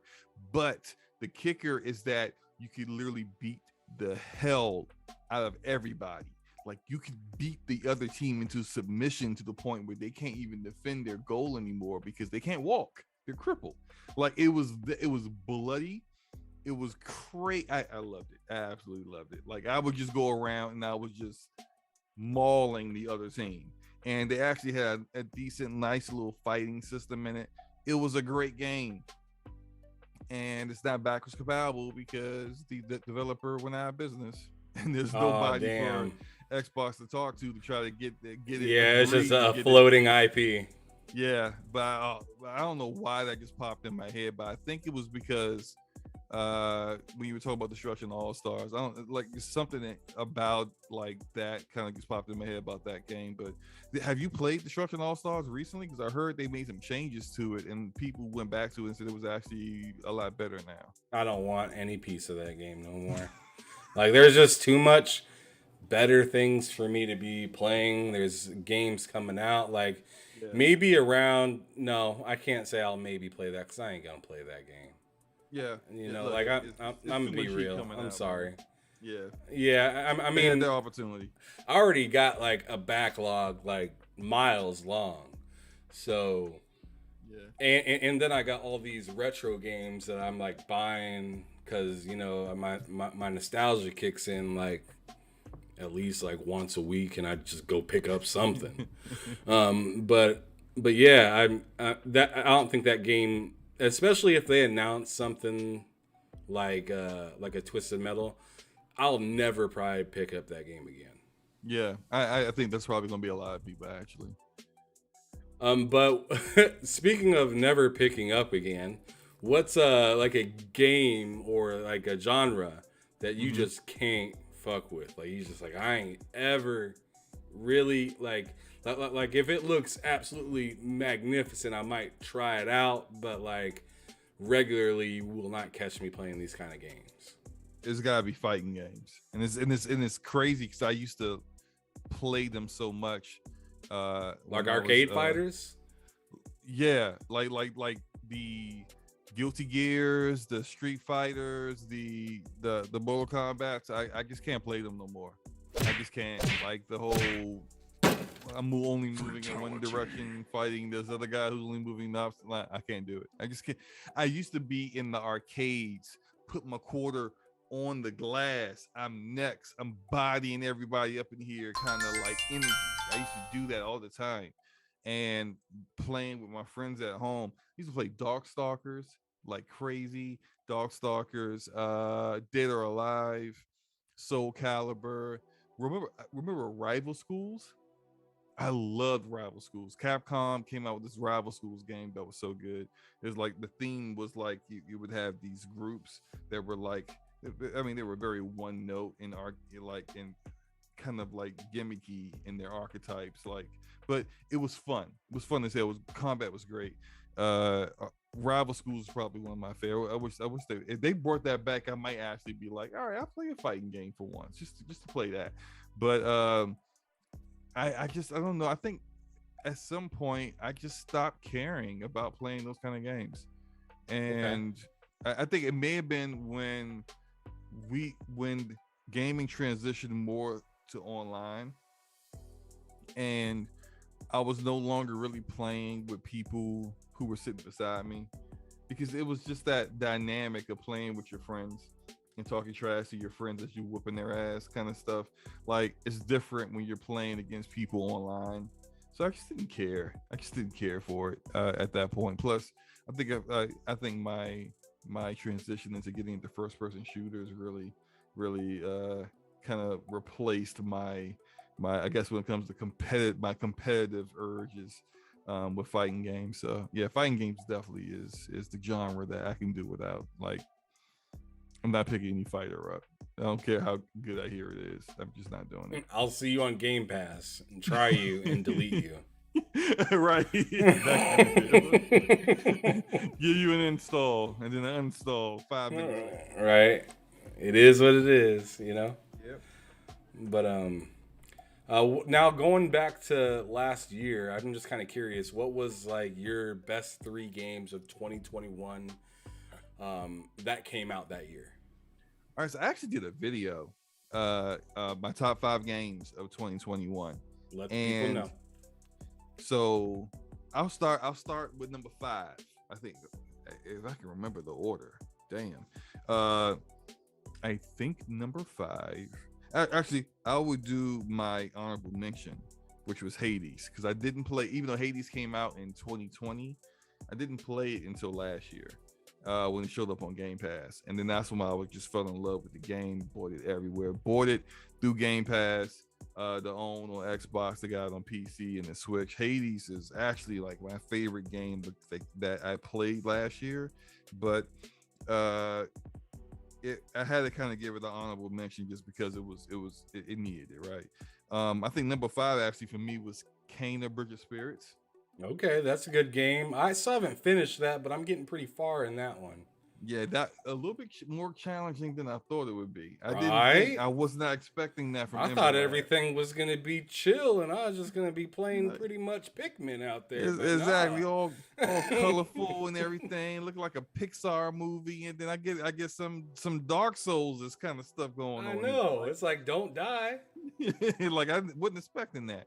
Corrupted Tarot, hurt a lot of people out there. But that game was cool. I enjoyed the story. I enjoyed this experience overall. Definitely really excited for what Ember Lab can do in the future. I did a whole host of videos on Ember Lab in general because I just found them so fascinating. Here's this animation studio that transitioned from animation into gaming, and that they brought a skill set. I might be wrong, but are they all black? There's an all black studio. That's not them. I know them? about the all black studio you're talking about. They haven't come out with their first game yet, but the Ember Lab is the co-founders of Ember Lab are 2 black guys. They're brothers. Oh, okay. Yeah. Okay. That's what's up, though. That's what's up too, though. Yeah. Like, shout out to them because we need more of that in this industry. Absolutely. My number 4 was actually The Forgotten City. Have you played that? No, that's in Game Pass just recently, right? Play it's supposed to be like City. a Skyrim kind of game, right? It's a mod for Elder Scrolls. It started out as a mod for Elder Scrolls until it didn't, like, the guy that created the mod, he and like a couple people turned into a full-fledged game with its own story. It's probably the best time loop game that's out right now. Like, that game is so good. Like the writing, the dialogue is so on point. It uses real world stuff that's going on. Like, for example, you meet a character and the character's name's Karen, and then your character goes, "Oh, that's a very unfortunate name." And that character's like, "Yeah, I know the whole Karen thing. I get it." It's great. That's hilarious. There's way to bring today into the game. Right. It's like the way it takes place. You go into a cave, and then you end up transported back into time, and where it's like Roman times, and everyone there is they don't know anything about our modern world and modern technology and stuff, but they're stuck there. They can't get out, and if anyone commits a sin, they all die. So it's like you have to, and the time loop thing is that someone's going to commit a sin that day, and you have to figure out who it is. And so it's like a mystery. Well, at the same time, there's just all this other stuff going on, and so many different subplots, and it's just so well done. Like I thought I would figure it out, and then it would throw me for a loop again, and I'm like, where is this going? But it was so good. So Forgotten City is awesome. Number 3 for me was actually Halo Infinite. And it's because the gunplay is on freaking point. It's the best gunplay that 343 has done. That pistol is nasty in that game. Ain't it? The battle rifle's great. Most of the weapons are great, especially most of the human weapons are great. Some of them Covenant weapons could they'll be thrown off a cliff. Yeah, that 3-round burst one, the carbine, I believe. Battle rifle, yeah. I hate it. The Covenant one. Yeah, that one can go. Yeah, the 3-shot plasma. Oh my goodness, how it does that? It's so slow that I just don't like it. When you're in a tough spot, that is not the weapon you want. I agree. But yeah, I've been playing a lot of. I have probably about 90 hours in Halo Infinite. Played through the campaign. Campaign was good. I think this definitely a step up from Guardians campaign, which was god awful, but it was good. I enjoyed Halo Infinite. I still play it even though the player base is slowly falling off a cliff right now. But I think that's kind of like it's partially due to the fact that you don't really have a lot of content going on right now, and that's going to happen.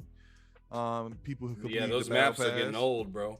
Yep, Those and maps are getting old quick, and they promised a lot of maps. Yep, and you need to fix big team battle. Like, let's do that. Let's So fix supposedly that got fixed because my cousin was playing it the other day, and they announced that they fixed it. So was he playing in a big party? He wasn't playing in a big party yet. Yeah, so because like I even when it was still broken, I would play a little bit of big team battle, but I would play, but like if we had challenges we had to complete, I would play like 3 or 4 people. You have the issue where your HUD would go away at all? No, I haven't had that issue. I have had the issue where like none of my shots are registering. I've had that issue before. Ooh, that's awful. That's and on worse. PC, don't touch your mouse at all when the game is running. If you touch your mouse at all, it disables aim assist on controller. I didn't know that. So yeah, you gotta be very careful. If you touch your mouse and then you see the icons all switch to like the keyboard bindings, might as well just go ahead and just quit the game and restart it. Oh man, your aim assist is dead, and so like you're really just trying to aim at people and you're just shooting all around them. It's really frustrating. I gotta crown you for that advice right there, because there's been so many times where I'm just like, I don't know what's going on today, y'all, but I was playing just fine on my Series X, and all of a sudden, now that I switched over to the PC, where my better controller is, it's harder. And like I mean, like, I'm not saying I'm great at the game in the first place. I just like, man, I mean, I'm already not that great. Y'all making me worse. You gotta be kidding. Like this is what I do. This is my method. I go in and I'm not like amazing or anything. I'm all right. I'm diamond ranked on the open crossplay and platinum 6, I think, in solo duo.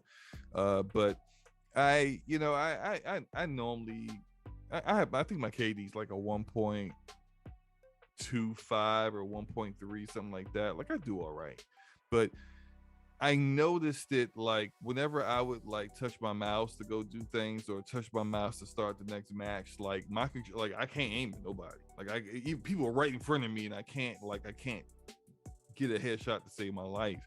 And then I saw like articles coming out saying, oh yeah, the aim assist is broken.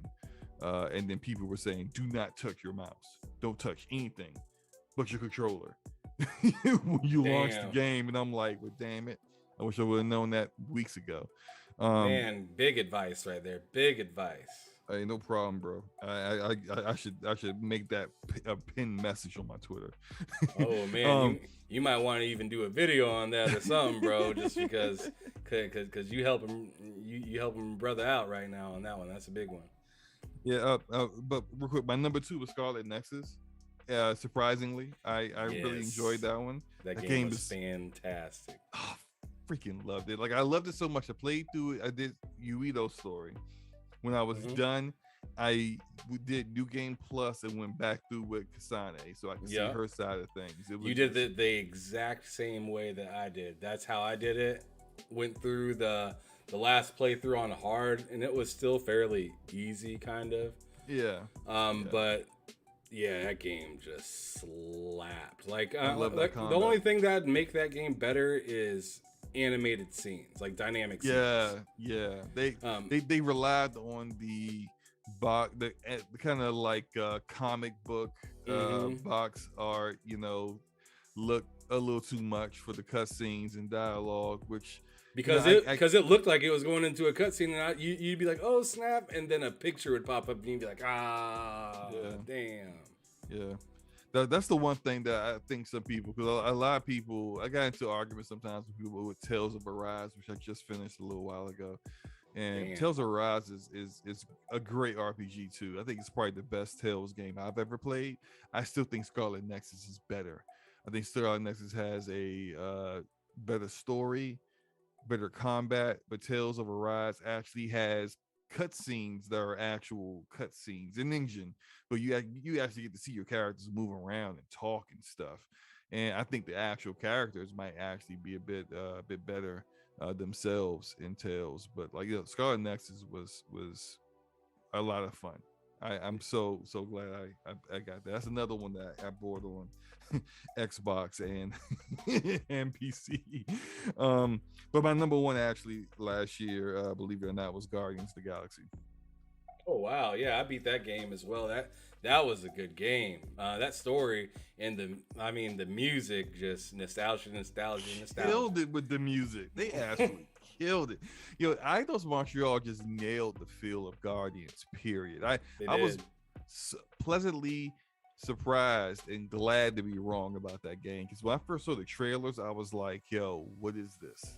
This is awful. What is script? What are they doing?" And it was fresh after Avengers. Avengers bombing, so I already I just pulled the knife out of my gut, and then y'all show me this game, and it's just like, I don't know, I don't trust y'all right now.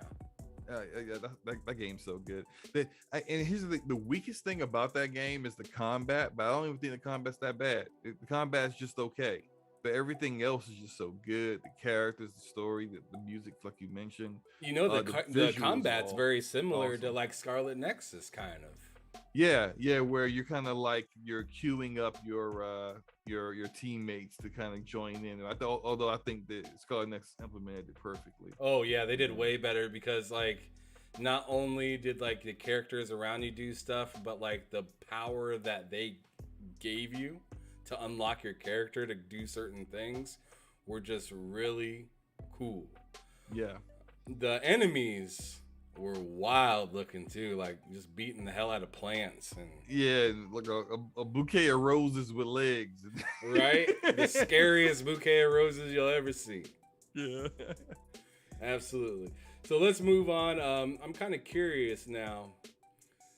So you said those were your 3 games, and those were kind of a little, scattered a little bit. Yeah. I play a lot of stuff.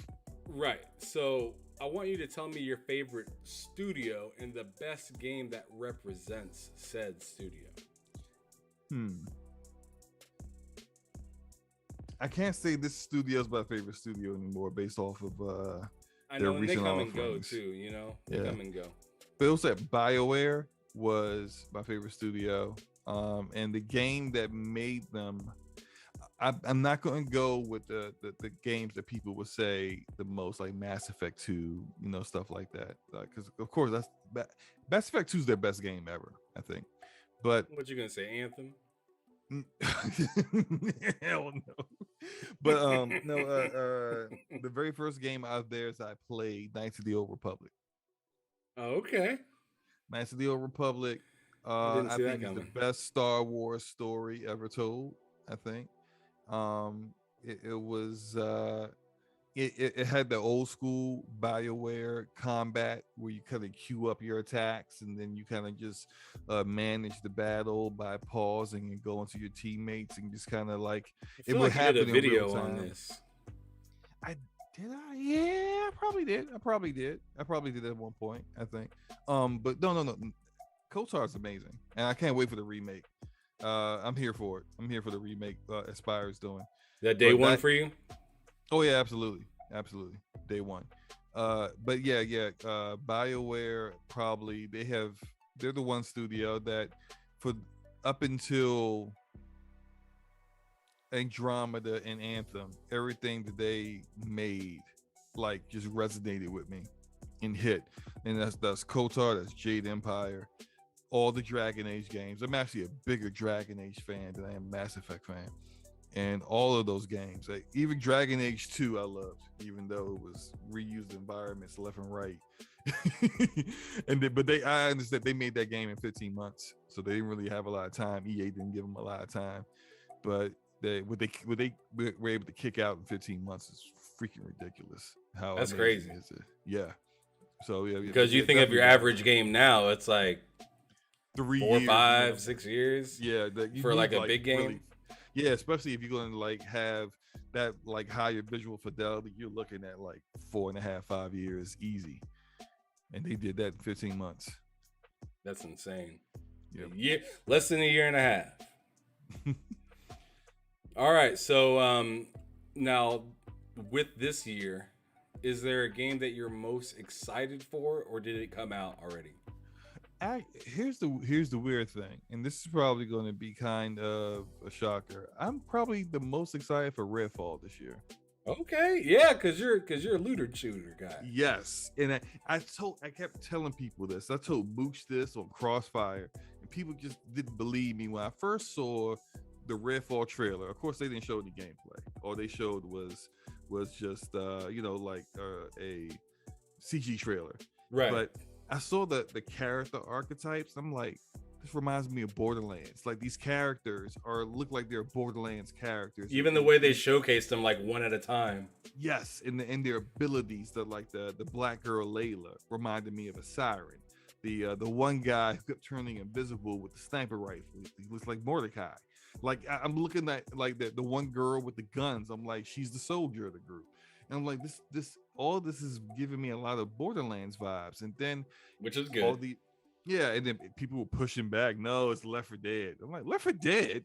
Like, what? I'm like, no, it's not Left 4 Dead. This is Borderlands. And so, like, all that said, like all the internal stuff started coming out where people like the game testers started talking about what the game is really like, and then some of the screenshots came out, which admittedly didn't look the best, but of course that wasn't supposed to be seen yet. That's how games look when they're being still in development. They don't look great visually. They do all that stuff at the end. Right, they look god awful. Yeah, but it's on purpose. It's on purpose because it's like, why are you adding in all the great textures and for no one else, because no one's seeing it but you devs, right? I mean, you got to think of it like the way I look at it is like the same way that I'd like go to make a video. Before you render it, it looks like ass. Yes. Before you put everything together, it just looks, the audio doesn't sound right. It's not leveled. You don't have, your animations and stuff like that in the right spots. Mm-hmm. Just everything is, rough draft style, which is what it means. Mm-hmm. But a lot of people take it out of context and like, that's the way it's going to look, or it's going to look maybe a little bit better. And it's like, nah, man, this is like the bones to the skeleton, or the bones to the body. It's the skeleton to the body. These characters don't have any textures on them. That's not how it's going to turn out when they finish the game, man. It's just Xbox ain't going to allow that kind of shit this generation. They ain't doing right. So like I'm in for a looter shooter, that Borderlands style with vampires. I'm all here for it. So I'm excited for that. And there's been some talk that it might get delayed, and I'm like, I'm fine with that too. Like I'm always fine with delays, because a delayed game is going to be better than whatever you was going to give me if it came out at the time that you thought you were going to drop it. So go ahead and delay that thing if you got to. I'm not gonna lie, a delayed game makes me a little salty, but I tell you what, if you come out with the game broken, I'm way more salty. Yes. So I'd rather, because just a few weeks ago I was super pissed about Stalker, and now I'm just kind of like, it is what it is. It's too much to play right now anyway. I get it, but like if it would have came out, like let's say April would have came by and it came out and it was broken, well then I'm like, cyberpunking it. Like, I don't want to play it until you guys fix it. And like, here it is, over a year, and I haven't, like, Cyberpunk runs pretty good on the Series X, PC, PS5, all that next gen PC stuff. It runs fairly well. And it even runs okay now that they did all the patches for some of the older consoles. But like, once you kind of like do that to like your player base, fan base and whatnot, like it's hard to attract them again without making massive changes. So I was salty about Stalker 2 being delayed, but at the end of the day, I'm going to benefit from that delay because I'm not going to be pissed off with a half busted ass game and then maybe not even want to play it by the time, it gets fixed. Right. And I agree completely. Like I hate to see a delay, but it's better than whatever, you would have actually dropped that would have had all kinds of issues. And you really hurt your reputation when you do that. Like, think about what CD Projekt Red's reputation was before Cyberpunk. Oh, it was damn near like goated. Yeah, like, people were talking about them like they were on the same level as Naughty Dog and Rockstar. Now, does anyone say anything remotely like that after Cyberpunk? No, because when Rockstar and Naughty Dog don't drop games that perform like that. And even though, like, I don't know if you beat Cyberpunk or not, I beat. No. I'm waiting on that series S and X patch and whatnot. I'm not expecting massive changes at all, but I just want to play the game in its final form. Right, I don't want to play it like I said about my buddy Matt likes games. Like, me and him play a lot of the games together, and he loves that game. He beat it already, and like he's like, I don't know what you're waiting on. You should get on that game. It's really good. And for me, it's just like, I don't know, like something about knowing that I'm not getting their best makes me want to just kind of like hit the brakes. Like, I'm not ready to play this until you gave me everything that you got and you just put it on the table. Yeah. That's where I'm at. Well, I beat the game and the story's good. Like, you got it on PC? I got it on PC. Yeah, you ain't got no reason to wait then. Yeah, I get all the ray tracing and the DLSS, for the improve the performance and whatnot. Even though, like, I still had a significant number of issues at launch with it. It's stable now. Like, if I played it now, I probably would barely see any bugs or glitches. But that's in part of the patch too, though. They're talking about updating the PC version as well, and I'm like, I don't know what else you guys can really do with that thing. You still get look, man. I tried to carjack a car once, and I threw the guy out his car. I get in his car, and I try to drive off, and my car skyrocketed directly into the air, like vertically, straight up into the air. Damn. Like, into space. Like, I'm just going, like, not stopping. I'm looking at the city just getting smaller and smaller, and I'm like, what the hell is that? I've seen issues where I would talk to a particular character who I know was in the club. I'm on the other side of the city. I'm standing in downtown.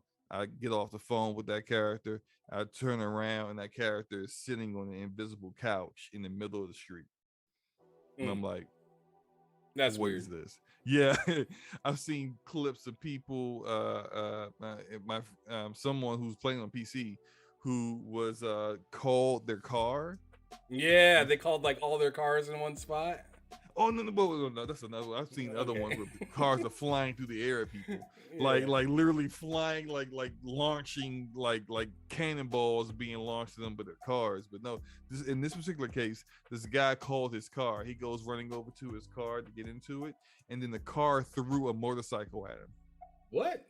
Yeah, a motorcycle came out of the car and flew at him like the car threw it at him and knocked him down.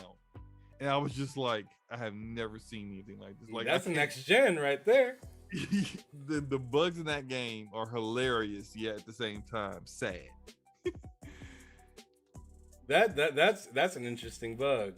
That's interesting bug. Blade X said, SloMo, I need Slow Clap to make a Daredevil, Iron Fist, or Shang-Chi game. They would nail that. With the way Sifu plays, they would absolutely nail one of those games. I would go with Daredevil, just because I think Daredevil is the more interesting of those three characters. But that would be awesome. They can implement the whole sonar thing that Daredevil does, and there's just so many different ways they could go with that. Like if Slow Clap is, I think they got a nice little gem with Sifu. I think they might want to go hit up Marvel Studios and be like, I love that SloMo's talking about Slow Clap.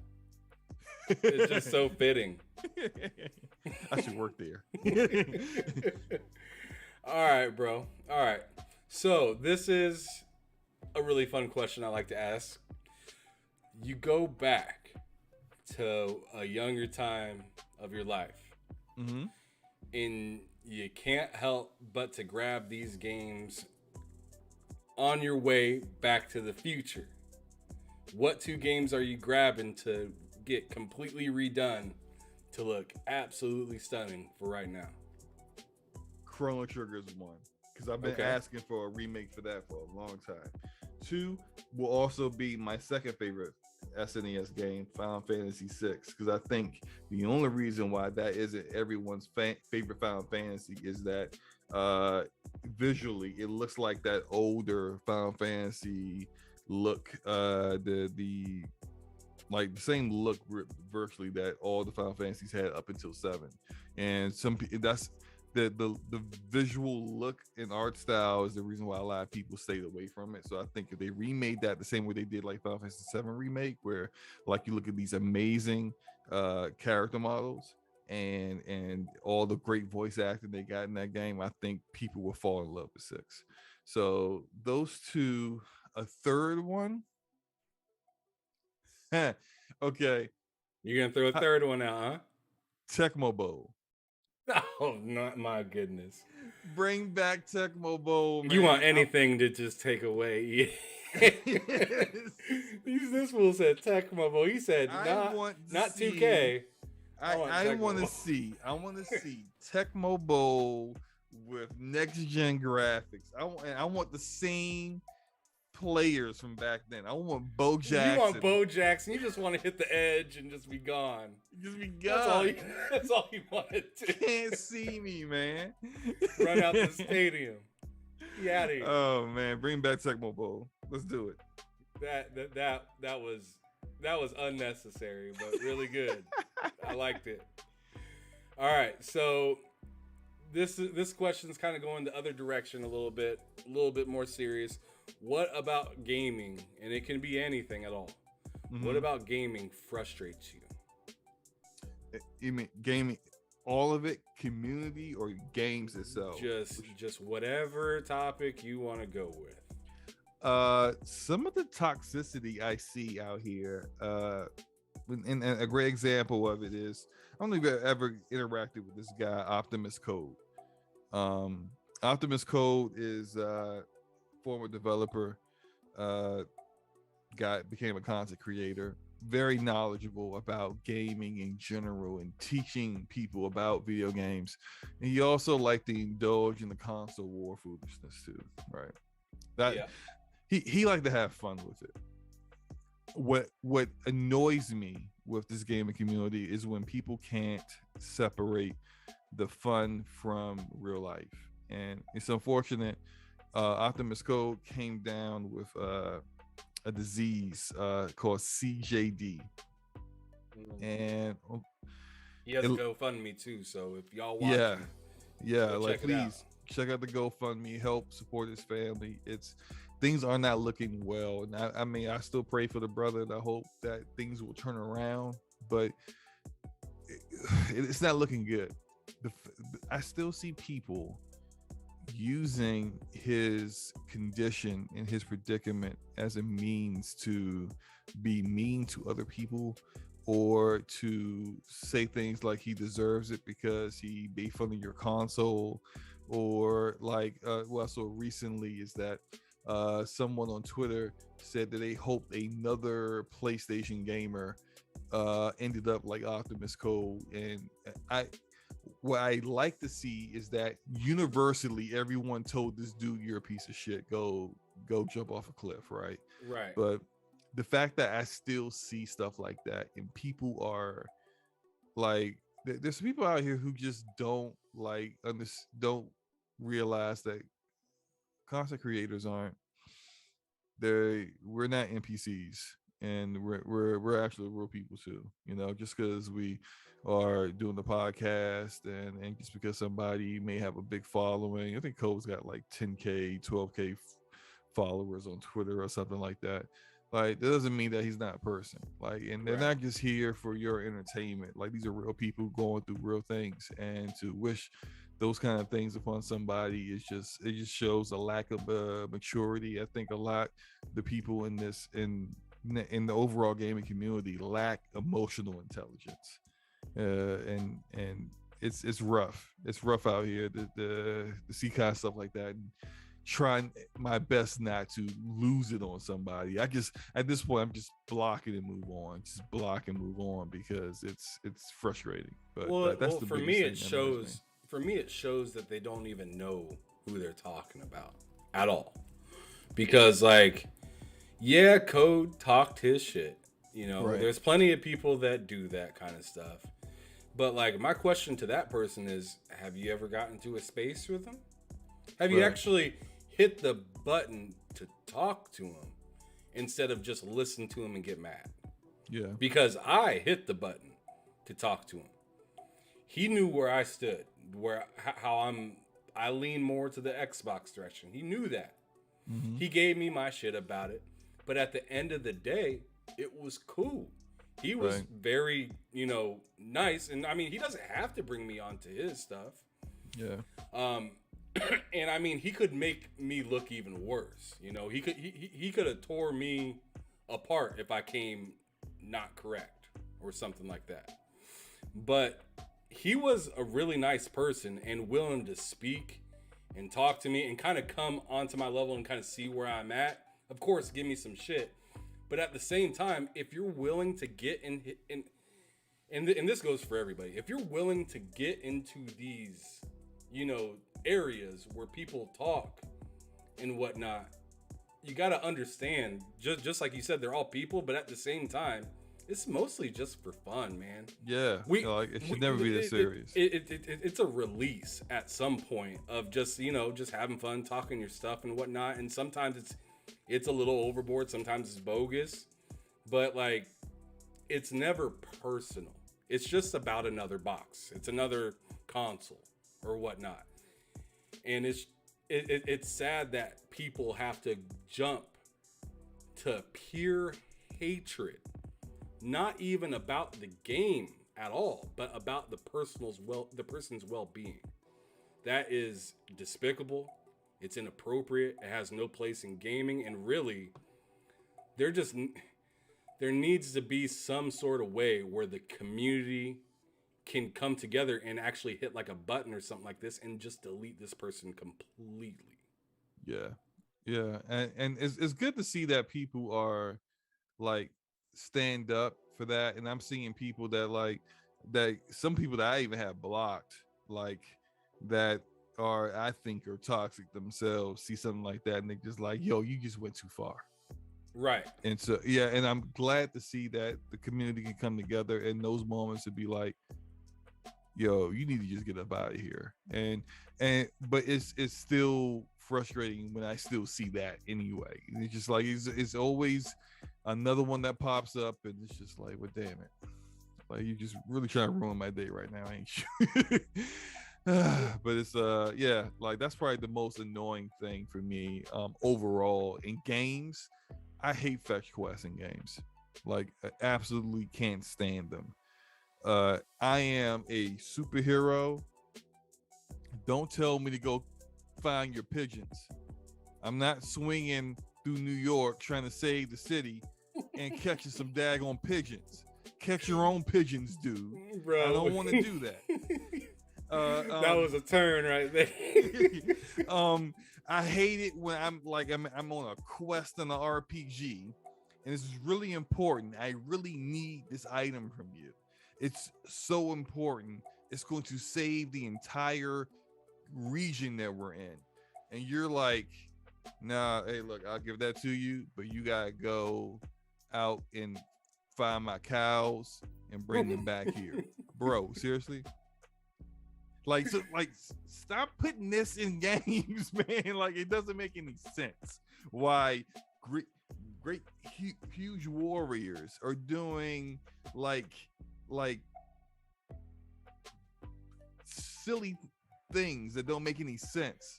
That fool said, I need a sugar time. cookie and some Cambodian breast milk. Right. Like, if not, I won't give you the swords you need to break the door to go into the cave and slay the dragon. Like, bruh, come on, shutting man. down the studio. Like, come on, man. y'all gotta come up with better ideas here, man. You gotta do better. Do better out here, devs. Come on. Yeah, you can have me do the pointless mission, but make it dramatic. Make it kind of cool. You know, if you want to add this filler mission in there, make it something to see. I ain't trying to go get homeboy some eggs and toast. Yeah, like for example, here's one, right? So like in Horizon Zero Dawn, you're going down this path. You find this brave being attacked by whatever. I can't remember what he was being attacked, but you fight him off. She's like, my dad's over there somewhere. He was getting our mom's favorite spear. He got attacked. Can you save him? Like, that's, I am Aloy. I'm doing great deeds out here. I'm okay. I make sense that Aloy would be like, you sit here, heal up. I'm gonna go save your dad real quick. That makes sense. Like that, have it a side quest be in the context of what's going on in the world and the characters. Don't just let it be some random out of nowhere stuff. You know, find 5 potions, pick 5 flowers and bring them back to me in a bouquet. And they do that. They do a lot of that in Far Cry. Yeah, it's what I can't play Far Cry no more. I just can't. I can't play 90% of Ubisoft's games anymore because it's the same game design over and over and over again. I really enjoyed Far Cry, but like, yeah, there was some missions where I was like, what am I doing? Yeah. Why? Yeah, they have this thing where like they have like these little like mini areas, and then there's like the same kind of missions in all those areas. It gets very repetitive over time, and I just I have the open world fatigue where if I open up my map and all I see is icons everywhere, yes, I'm turning the game off and I'm uninstalling. I'm just not. I can't do it. I just can't do it now. Yep. I totally understand that. That's kind of a Ubisoft standard. Is you hit that map button and you're just overwhelmed with a bunch of little things that you got to do mixed with main mission in the top right corner or something like that. Do you know the story behind that? No. Okay, so enlighten me. Ubisoft is run by a family. I can't the CEO, I can't remember the name of the CEO, but his family runs it. He's the CEO, his brothers are the board. Okay. So they run this thing. When they first started the company, they had this guy that was a QA tester who became their best friend, and they just carried him along everywhere. Every time, like as Ubisoft grew, became bigger, this guy became bigger. He's their best friend. His title was lead creative head director, whatever. I don't know what it's, but essentially this is how it worked at Ubisoft. You have an idea for a game. You cannot get approval to do this game until this guy sees your idea, sees your prototype, and approves it. Problem is, he only likes one kind of game. And if your game featured a female protagonist, no. If your game had way too much talking in it, no. If your game had too many cutscenes in it, no. If your game was structured linear, no. So basically, all of that Ubisoft format that everyone can't stand, that's the only kind of games this guy liked. And so they were literally shutting down any kind of unique ideas that were outside of that realm. And until this guy also turned out to be doing a whole bunch of racial and sexual stuff behind the scenes that was being swept under the rug.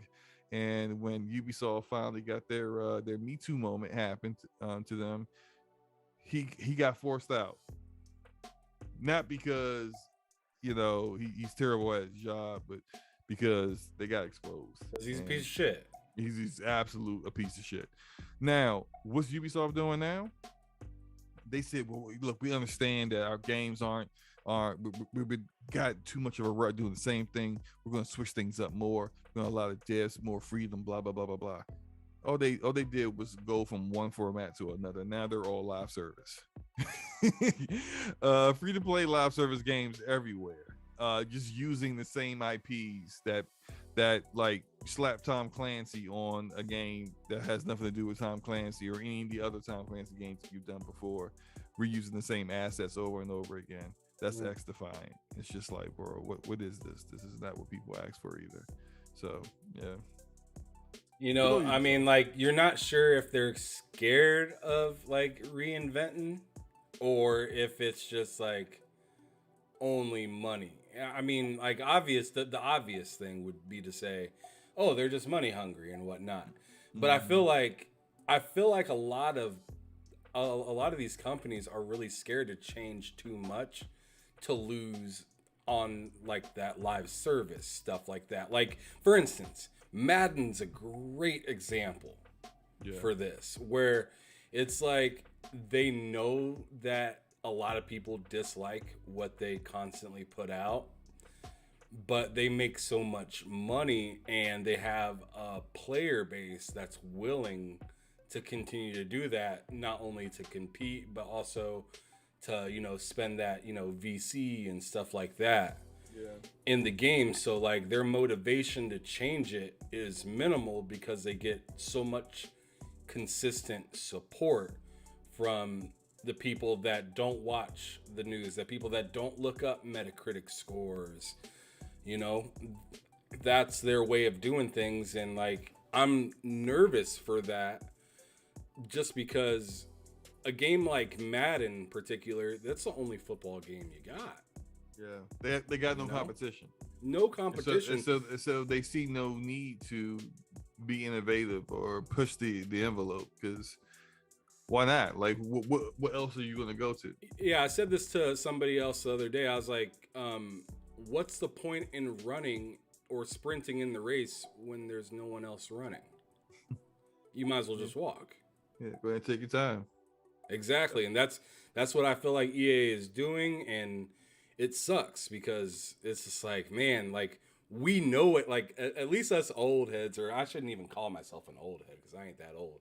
I'm only like 33, but like us people that been around since like 90s gaming know what Madden was capable of.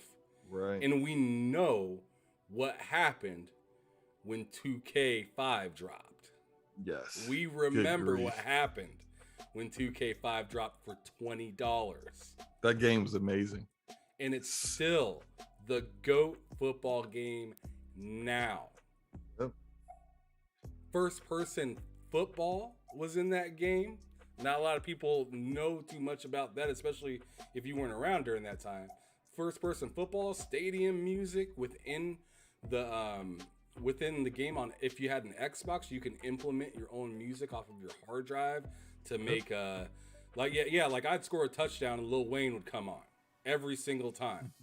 Or something like that, or actual running in between the tackles, catching corner, catching the football in the corner, just really good actual like blocking and stiff arms, and just the animation, the crowd in the game getting into it, holding their, you know, wearing the correct jersey of the best player on the team and holding up a sign that's like "Go home" or something like that, and they're high-fiving each other, cheerleaders on the side with Boomer at halftime, and at the end of the week end of the week with the Sports Center, like that game, like I could just keep going.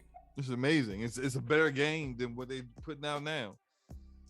Like not even a little bit. It's a massive difference between the quality of you could put out the I mean you can bring out Madden 22 right now and then show somebody 2K5 and ask them which one looks more realistic, which one seems like a simulation game, and which one seems like an arcade. Yeah.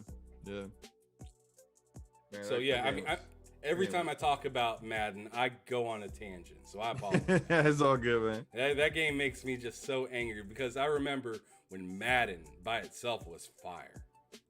Like it was pretty good. And do you remember when you could sync up NCAA games with Madden and transfer your character. Me and my over? friends just do it all. We created our own college in NCAA, and then we would have all of us on the team, like create our own selves into the team, and then we'll have them all go through 4 years, and then but by the time Madden was coming out, we would have our class ready to import over to Madden. And then we'd be upset because we'd be like 90 plus level characters in NCAA and get over to Madden. We was like 72 or something like that. Yeah, like, all right, you know. He was mid. You got to start all over again. Right, but it was the fact that you could do that was just so like just mind-boggling to me. I loved it. It was insane, and like I know they're coming out with a college football game like next year in the summer, I believe. But you got to remember they were still making some NCAA football games and some Madden games, and that wasn't implemented anymore. Yeah. That got stopped. And I'm just like, oh my God, like why are we going backwards? It just didn't, I don't get it. Yeah. Yeah. And I hope NBA Live makes a comeback too. Like I know they were kind of trash when they left. but like these sports games need competition to make it better. Just like any other, just like sports in general. Like, I mean, what the hell are you going to do if there's one team? Yeah. But anyways, I digress. Not going to be interesting. Yeah. Not going to be interesting at all. Yeah. Ain't nobody coming, ain't nobody going getting 90,000 fans on the field for a scrimmage. You know? But anyways, let's go back into something positive because we went on a complete tangent with the frustrations of game. Right. What's a dream come true for you in gaming as a whole? What would be or what is? What would be like, and you can get as outlandish as you want. A dream come true. Like rubbing the magic lamp. Like, if you could wish for something, what would you wish for? I would wish for Dragon Age 4 to be a good game. Oh my God. I am so worried about that game, man. This motherfucker you got a magic lamp and this motherfucker asked for a glass of water. Yes. just make that one game good. That's all I want. Just make this one game good. Please. Y'all have struck. You on strike 2. You about to strike out BioWare. Now, because EA is very cutthroat. I'm surprised they even still alive at this point. Because other studios EA got a very big graveyard of studios they have killed for much less than this. You have bombed 2 games. You are not getting 4. So you get 1 more and that's it. You have got to make this work. Just can Dragon Age 4 just be good? Can it just be a good game? That's all I want. That's all I want. And if we're to come out clearly, you know, before I turn 50 would be great too. Because it's been rebooted like 3 times. I'm just like, I don't even know where they at in development. Like, are you still doing concept art? Like, what's happening here? Like, what's going on? It's very worrisome. Oh man, concept art you might make Broken Games mad right there. I forgot. Yeah, that does kind of trigger him. Shout out to BG. But anyways, what do you enjoy outside of gaming? We're starting to kind of wrap this up. That's one of the last questions hit me. I enjoy reading books. I'm actually rereading what I think is the greatest fantasy series ever, and it's called the Stormlight Archive by Brandon Sanderson. Sanderson is like he is the Kojima of fantasy book writers. he's freaking amazing. I'm rereading. He's freaking insane, is what you just said. Yeah, he's there's the 4th book in the series I haven't read yet, but my memory is so trash that like if I just started reading it, I would forget characters and forget like there'd be like stuff that had already happened. So I always, when there's a new entry, I reread everything up to that point. So I'm currently doing that. I love to read, and just movies. movies and spending time with my family are some of my really big hobbies. That's what's up, family man. That's what's up. Same Yep. here. Got a 4-year-old. I don't know how old you yeah, how old your kids? If you don't mind I me asking. have 11, 8, and 6. Okay. So yeah, they can make their own food right now. I'm sorry, 11, 10, 11, 10, and 6. Yeah, So 11, yeah, 10, so, and 6. so they can make at least a sandwich or something on their own right now. You would think so. You would think Oh, so. you would think so. Oh, man, my daughter wants to. Daddy, come on, you can do this at this point. Like the 6-year-old, I understand, but y'all two, come on, man, I can do this, man. See, my daughter is Miss Independent, and she likes to try to do things before asking. So like last week, I came out of a meeting with D from GRG. Okay. And she had spilled a whole tub of what is it called? Green olives all over the floor. And then I opened the door and I started walking towards her, and I didn't even see the green olives yet. And she was like, Daddy, don't come over here. Don't come over here yet. Don't. I need to tell you something. You're trying to prepare things. Trying to soften you up before you see that. You see what the big deal is. and as soon as she said, I need to tell you something, I was like, oh, damn, what done happened out here? And I see like a half a gallon of green olives just all over the floor. And I made her pick it up, and she was mad as hell, but you know that teach them now. Yeah, responsibility, accountability. You gotta clean up what you mess up. Right. But anyways, another fun question. So you have quite a bit of followers. What is something that maybe your followers don't really know about you that you'd be comfortable with sharing? Oh yeah, or actually, I somewhat revealed this yesterday in a little game I was playing on Twitter. But back in the day, I used to intern for the Washington Wizards.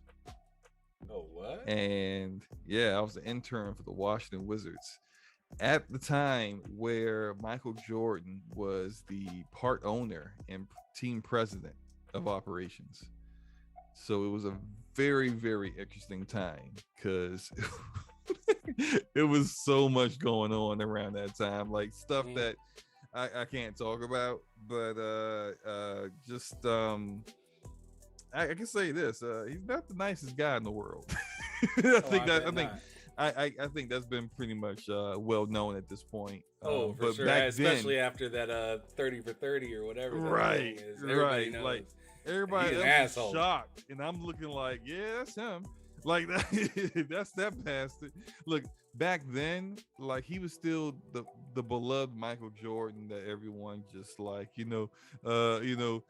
one day I dream, that was the stupid songs and stuff and commercials and everything that people had, and I knew the real deal behind the scenes. Like, this guy's a jerk, but it was, I learned a lot around that time too. Greatest jerk of all time. right. If that's the title, definitely he got that one, landslide. I met Wes Unseld, awesome person. Rest in peace to him. I met with like a lot of the players that were playing on the team at that time, like Rip Hamilton, was cool peoples. It was cool just working there and being there in the front office, and these people are just regular people, Michael Jordan would show up with penny loafers on and ashy ankles, it's like he's a regular guy, and it's right. It was cool though. I did it for a summer. Got an autograph ball. Everyone in the front office autographed it, and it was pretty awesome. It was Did fun. Michael Jordan autograph it? He was not there to autograph it, unfortunately. Damn. I got everybody else on it though. Wes Unseld was on it, Fred Whitfield, Rod Higgins, all the front office crew that pretty much follows Michael Jordan everywhere, except for Wes. Wes was always there before Jordan was there, but Jordan was really in the office. Now I think about it, like really, like he was in the office the week of the draft, and then maybe like 4 other days outside of that. Other than that, he was on the golf course calling in, telling people to do stuff. Did you ever strike up anything, like any words with him or anything like that? I talked to him about one time. I talked to him about why he prices his shoes the way he does. Okay. Did you get a backslap for that? I think he wanted to. But he just kind of like he sat back in the chair and was like, I price my shoes where people would pay for it. Just like I'm not here to do a charity. I'm here to make money. Right. So if people gonna pay $200 for my shoes, then I'm gonna price $200 for my shoes. Hell, if they spend $400, I'll price them at $400. You know, and then now you kind of see what shoe prices are now. You know, it's what things are like, say on eBay if you scalpers and stuff like that. Like, yeah, oh yeah, it's out of pocket, man. Right. So it's just, I mean, he understood his demographic and his market that he was targeting, and he understood that, you know, people will figure a way if they want it big enough. They're gonna sell. Hell, you've seen these GPUs and stuff now. It makes those shoes look like light work. Exactly. Oh man, but no, yeah, it was a good time. But yeah, I was how old was I then? This was 2000s. I was 19. I was 19 years old back then. Oh damn! So you were a buck. You were a young buck then. Yep. All right. I got you. So last main question. Do you have any questions for myself at all? Yeah. One question for you. So let's get into it. Let's get into this real quick. Sure. Where do you see your content creation going? Like where do you want it to be? Like, that's a good question. Yeah, that's a really good question. So, as I said earlier when we were talking, like I mostly just want to be able to like meet people and, you know, just learn about the community of gaming and how things work, and also, you know, of course, like be able to do like some reviews for games and stuff like that. Like my MO is to hopefully be able to make a living off of some of this stuff, but more or less to just be able to stay with what I love doing, which is gaming. Like I love gaming. I like just the different things that you can do within the space of it. Like you got people that create content, you got people that you know, do these spaces about it. Like there's just so much love in so many different directions with it that I just want to be part of that as, you know, it grows. And if I could like cement my spot in any sort of, you know, he was a gamer, he really loved it, and he made some really good content back in that time, or, you know, to be able to show my kids or my kids' kids like where I came from when it comes to where it comes to this kind of business would be really cool to me. I'm really kind of in it for the ride at this point. Like, I mean, it can kind of go any direction, but my focus is doing what I love to do and being able to like maybe even show my kid like, hey, you know, like I just kept going. Like I started from nothing and made something out of myself with something that I enjoy doing instead of working, you know, in a place that I didn't like, or, you know, I worked in this place that I didn't like, but this was the reason behind it, to do this stuff, to continue to pump out, you know, stuff that people want to view and see. And I heard you say, like you say you want to do reviews. Is it, have you done any reviews yet? And I've done a couple. Okay. I would say do more of that. Like focus in on that. Even like I know there's some, I know some content creators who like didn't want to, like they want to do reviews, but then like they was like, oh, but I gotta buy the games and I can't get in on the review cycle. Like I can't get a review out before the game comes out. I mean, that's because like there are publications out here or media sources that get that stuff, uh, already ahead of time. They're content creators, YouTubers who have huge sub counts and get tons of views, and they get that stuff ahead of time. When you get just first getting started out, you're going to have to pay for that stuff. But here's the thing that someone told me, and it's absolutely true. And I don't really do too many reviews just because I'm doing so many different things that like I can't focus in on them. But when I was doing reviews, I remember I did a review for a game, an indie game. I think it was Deliver Us the Moon. That was the game. And the developer of the game actually reached out to me and thanked me for the review. And something that I said about in the review really resonated with them and let the whole team know that what they wanted to accomplish with the game, they really nailed it. And that really like touched me, because here I am doing a review on a game that had already came out months earlier. Okay. And I did a review on this game, and even though my review is late, I spent a lot of time into like really thinking about everything that I enjoyed with the game. I took my time with it. I wasn't rushing like these devs are out here. Not sorry, devs, but some of these media sources out here who don't even finish to be the games. first one out.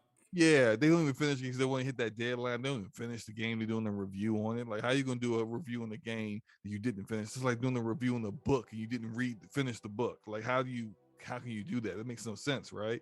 Hey, imagine someone doing a review on a movie and they walked out halfway through it. It's just silly.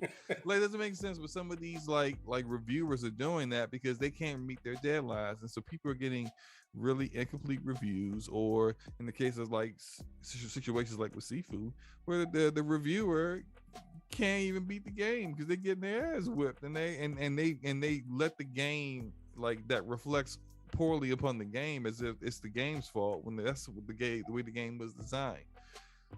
If you do reviews and you don't get the opportunity to get it when everyone else gets it, but if your review's better than theirs, then it will still hit, and you're still going to get people. They're going to be like, that's a damn good review. Next time he comes out with a review, I'm waiting for that. Like, yeah, Skill Up may already have his review and it's like 5 hours long for some damn reason because Skill Up won't shut up, right? But I'm waiting for him Solo's review, because even though it's going to come out later, I like how he does it. I like what he brings to it, and he's not rushing, and I know he finished the game. So like if I would say, just go for it, man. Like, do all the reviews you want to do. Don't let it like bother you at all. If it is bothered, like you can't like get them out when other people get them out. Just if you want to do reviews, do those reviews. Thank you. Very helpful advice right there. Because I was kind of thinking about it, and I'm also kind of thinking about doing like some like retro reviews as well. Yo, there's a huge market for that. Absolutely cool. Huge market for that. Like that's the reason that's the reason I 100%ed Sonic Adventure, is because I wanted to do a review for that. Like, and I'm actually like, if anybody's watching this, I'm calling it Play or Run Away. Okay. So I'm just letting you know, like, if this is a game that you should still be looking for, or if this is a game that you might as well just go ahead and skip it. I'm trying to think of, I can't remember the name of the content creator. She's out in I think Georgia or Atlanta somewhere, I think. What is her name? She does a lot of retro stuff, and she's known for it. Dang, this is going to bother me now. Now I'm going to have to like look her up real quick. Black girl. I feel like I know exactly who you're talking about. Let's see. Oh man, I can't even. Is it Contraviction? Yes, Contra. Contra does that stuff. Yeah, and I think like she tapped in on a demographic in a market that a lot of people just kind of ignore, but there's still a demographic of people that are looking for that kind of content. So yeah, definitely do that. Like definitely get in on that retro wave. It one, you're interested in it. That's great. That if you're interested in it, that's already a bonus because you're gonna enjoy doing that kind of content. And then two, there's gonna be a lot of people that's gonna be looking for that kind of stuff too. So yeah, it's a perfect combination, man. Got it. All right. Well, the last thing, or did you have any other questions before? Oh no, I'm good. I just that was my main question. I wanted to say all night, but I just wanted to wait to the end. All right, cool. So the last thing I'm gonna do, or the last thing I'm gonna have you do, is describe gaming for me in just 3 words. Oh man. Okay, hold up. 3 words. Only 3 words. Make your adventure. Ooh, that's slick. Yeah, that's slick. That off the top? Yeah, that was definitely off the top. Because but like if you think about it, like in every game you play, like as I said, like as a kid, I used to try to like find a character in a game that I'm like, that's me in this game. I'm gonna be like this character in this game. And then you got other games where it's you're the everyman. Halo, like at one point, Master Chief was considered an everyman. Like that's why they wouldn't take his helmet off because they wanted, Bungie wanted every player to feel like that was them, right, in that suit. And I think that's the dynamic about video games that's unique to it. That's why they gave him the most basic John name. Yeah, John Spartan. That's the one thing about video games that's so unique compared to like TV shows and movies. And a movie is a movie. Like I always said this to the rap guys about why they're like, SloMo, I don't understand why you don't like horror games but you like horror movies. It's because in a horror movie, I know, I've watched so many of them, I know when the jump scares are coming, I know what's about to happen, I know the dumb chick's gonna go up the stairs, she's gonna get stabbed, I know everything is about to happen. In a game, I'm the dumb chick right, that has to go up the stairs and potentially get stabbed. I'm not playing Alien Isolation, and you're being forced to do it too. I'm not doing that. I'm not playing any of these horror games. I can't do it. I just can't. And so it's that added effect of the being interactive in the game. Like you couldn't pay me to play Outlast. I don't think so. No, not giving. Not even gonna give me a gun. It's just a camera, so I can photograph myself getting stabbed to death by some crazy hillbillies. No, I'm good. But watching that on my 4K OLED, sure, I can watch that all day. But actually being in it, like that's what makes video games so personal. Because it's like you're a part of it. Facts. All right, well, that was wonderful. I'd like to thank everybody that came out to watch the show. Thank you so much, SloMoBackslap, for being part of the show and coming in. It was fantastic. Really good discussion. We or at least I learned a lot about you. Hopefully you got the chance to learn a little bit about me as well. Absolutely. In the process. We gotta get you on DPS one day, man. Oh, absolutely. Gotta get it figured out. Yeah, throw me on there, man. I'm ready to go. I need some common sense of dealing with Forte all the time. Man. I need somebody in there that can actually be like, I tell him, Forte, you out your damn mind. I need someone else to be there to be like, yeah, Forte, you kind of tripping right now. Like just because like when someone else says it, then he actually like believes it. When I say it, it's just like, no, you just saying that. I'm gonna go off and on my own tangents that don't make any sense. So, yeah, no, seriously though, we gotta get you on one day. We'll get it figured out. That'd be fantastic, my man. I'd really appreciate that. Blade X in the comment. He's been holding it down in there for some time. I appreciate Big you homie, staying. Blade X, man. I appreciate you staying on and listening to my bull jive and all that slow-mo got to say and whatnot. Much appreciated. But anybody else that happens to be watching right now, please hit the like button for your boy. Also subscribe, share it out. Let people know that I'm here every Tuesday and Thursday. 9 p.m. is when I usually start the show, unless I have special requests or circumstances that might push it or make it earlier or whatnot. But thank you again, everybody, for being here. This is SloMoBackslap and Ham Solo saying good night and see you later.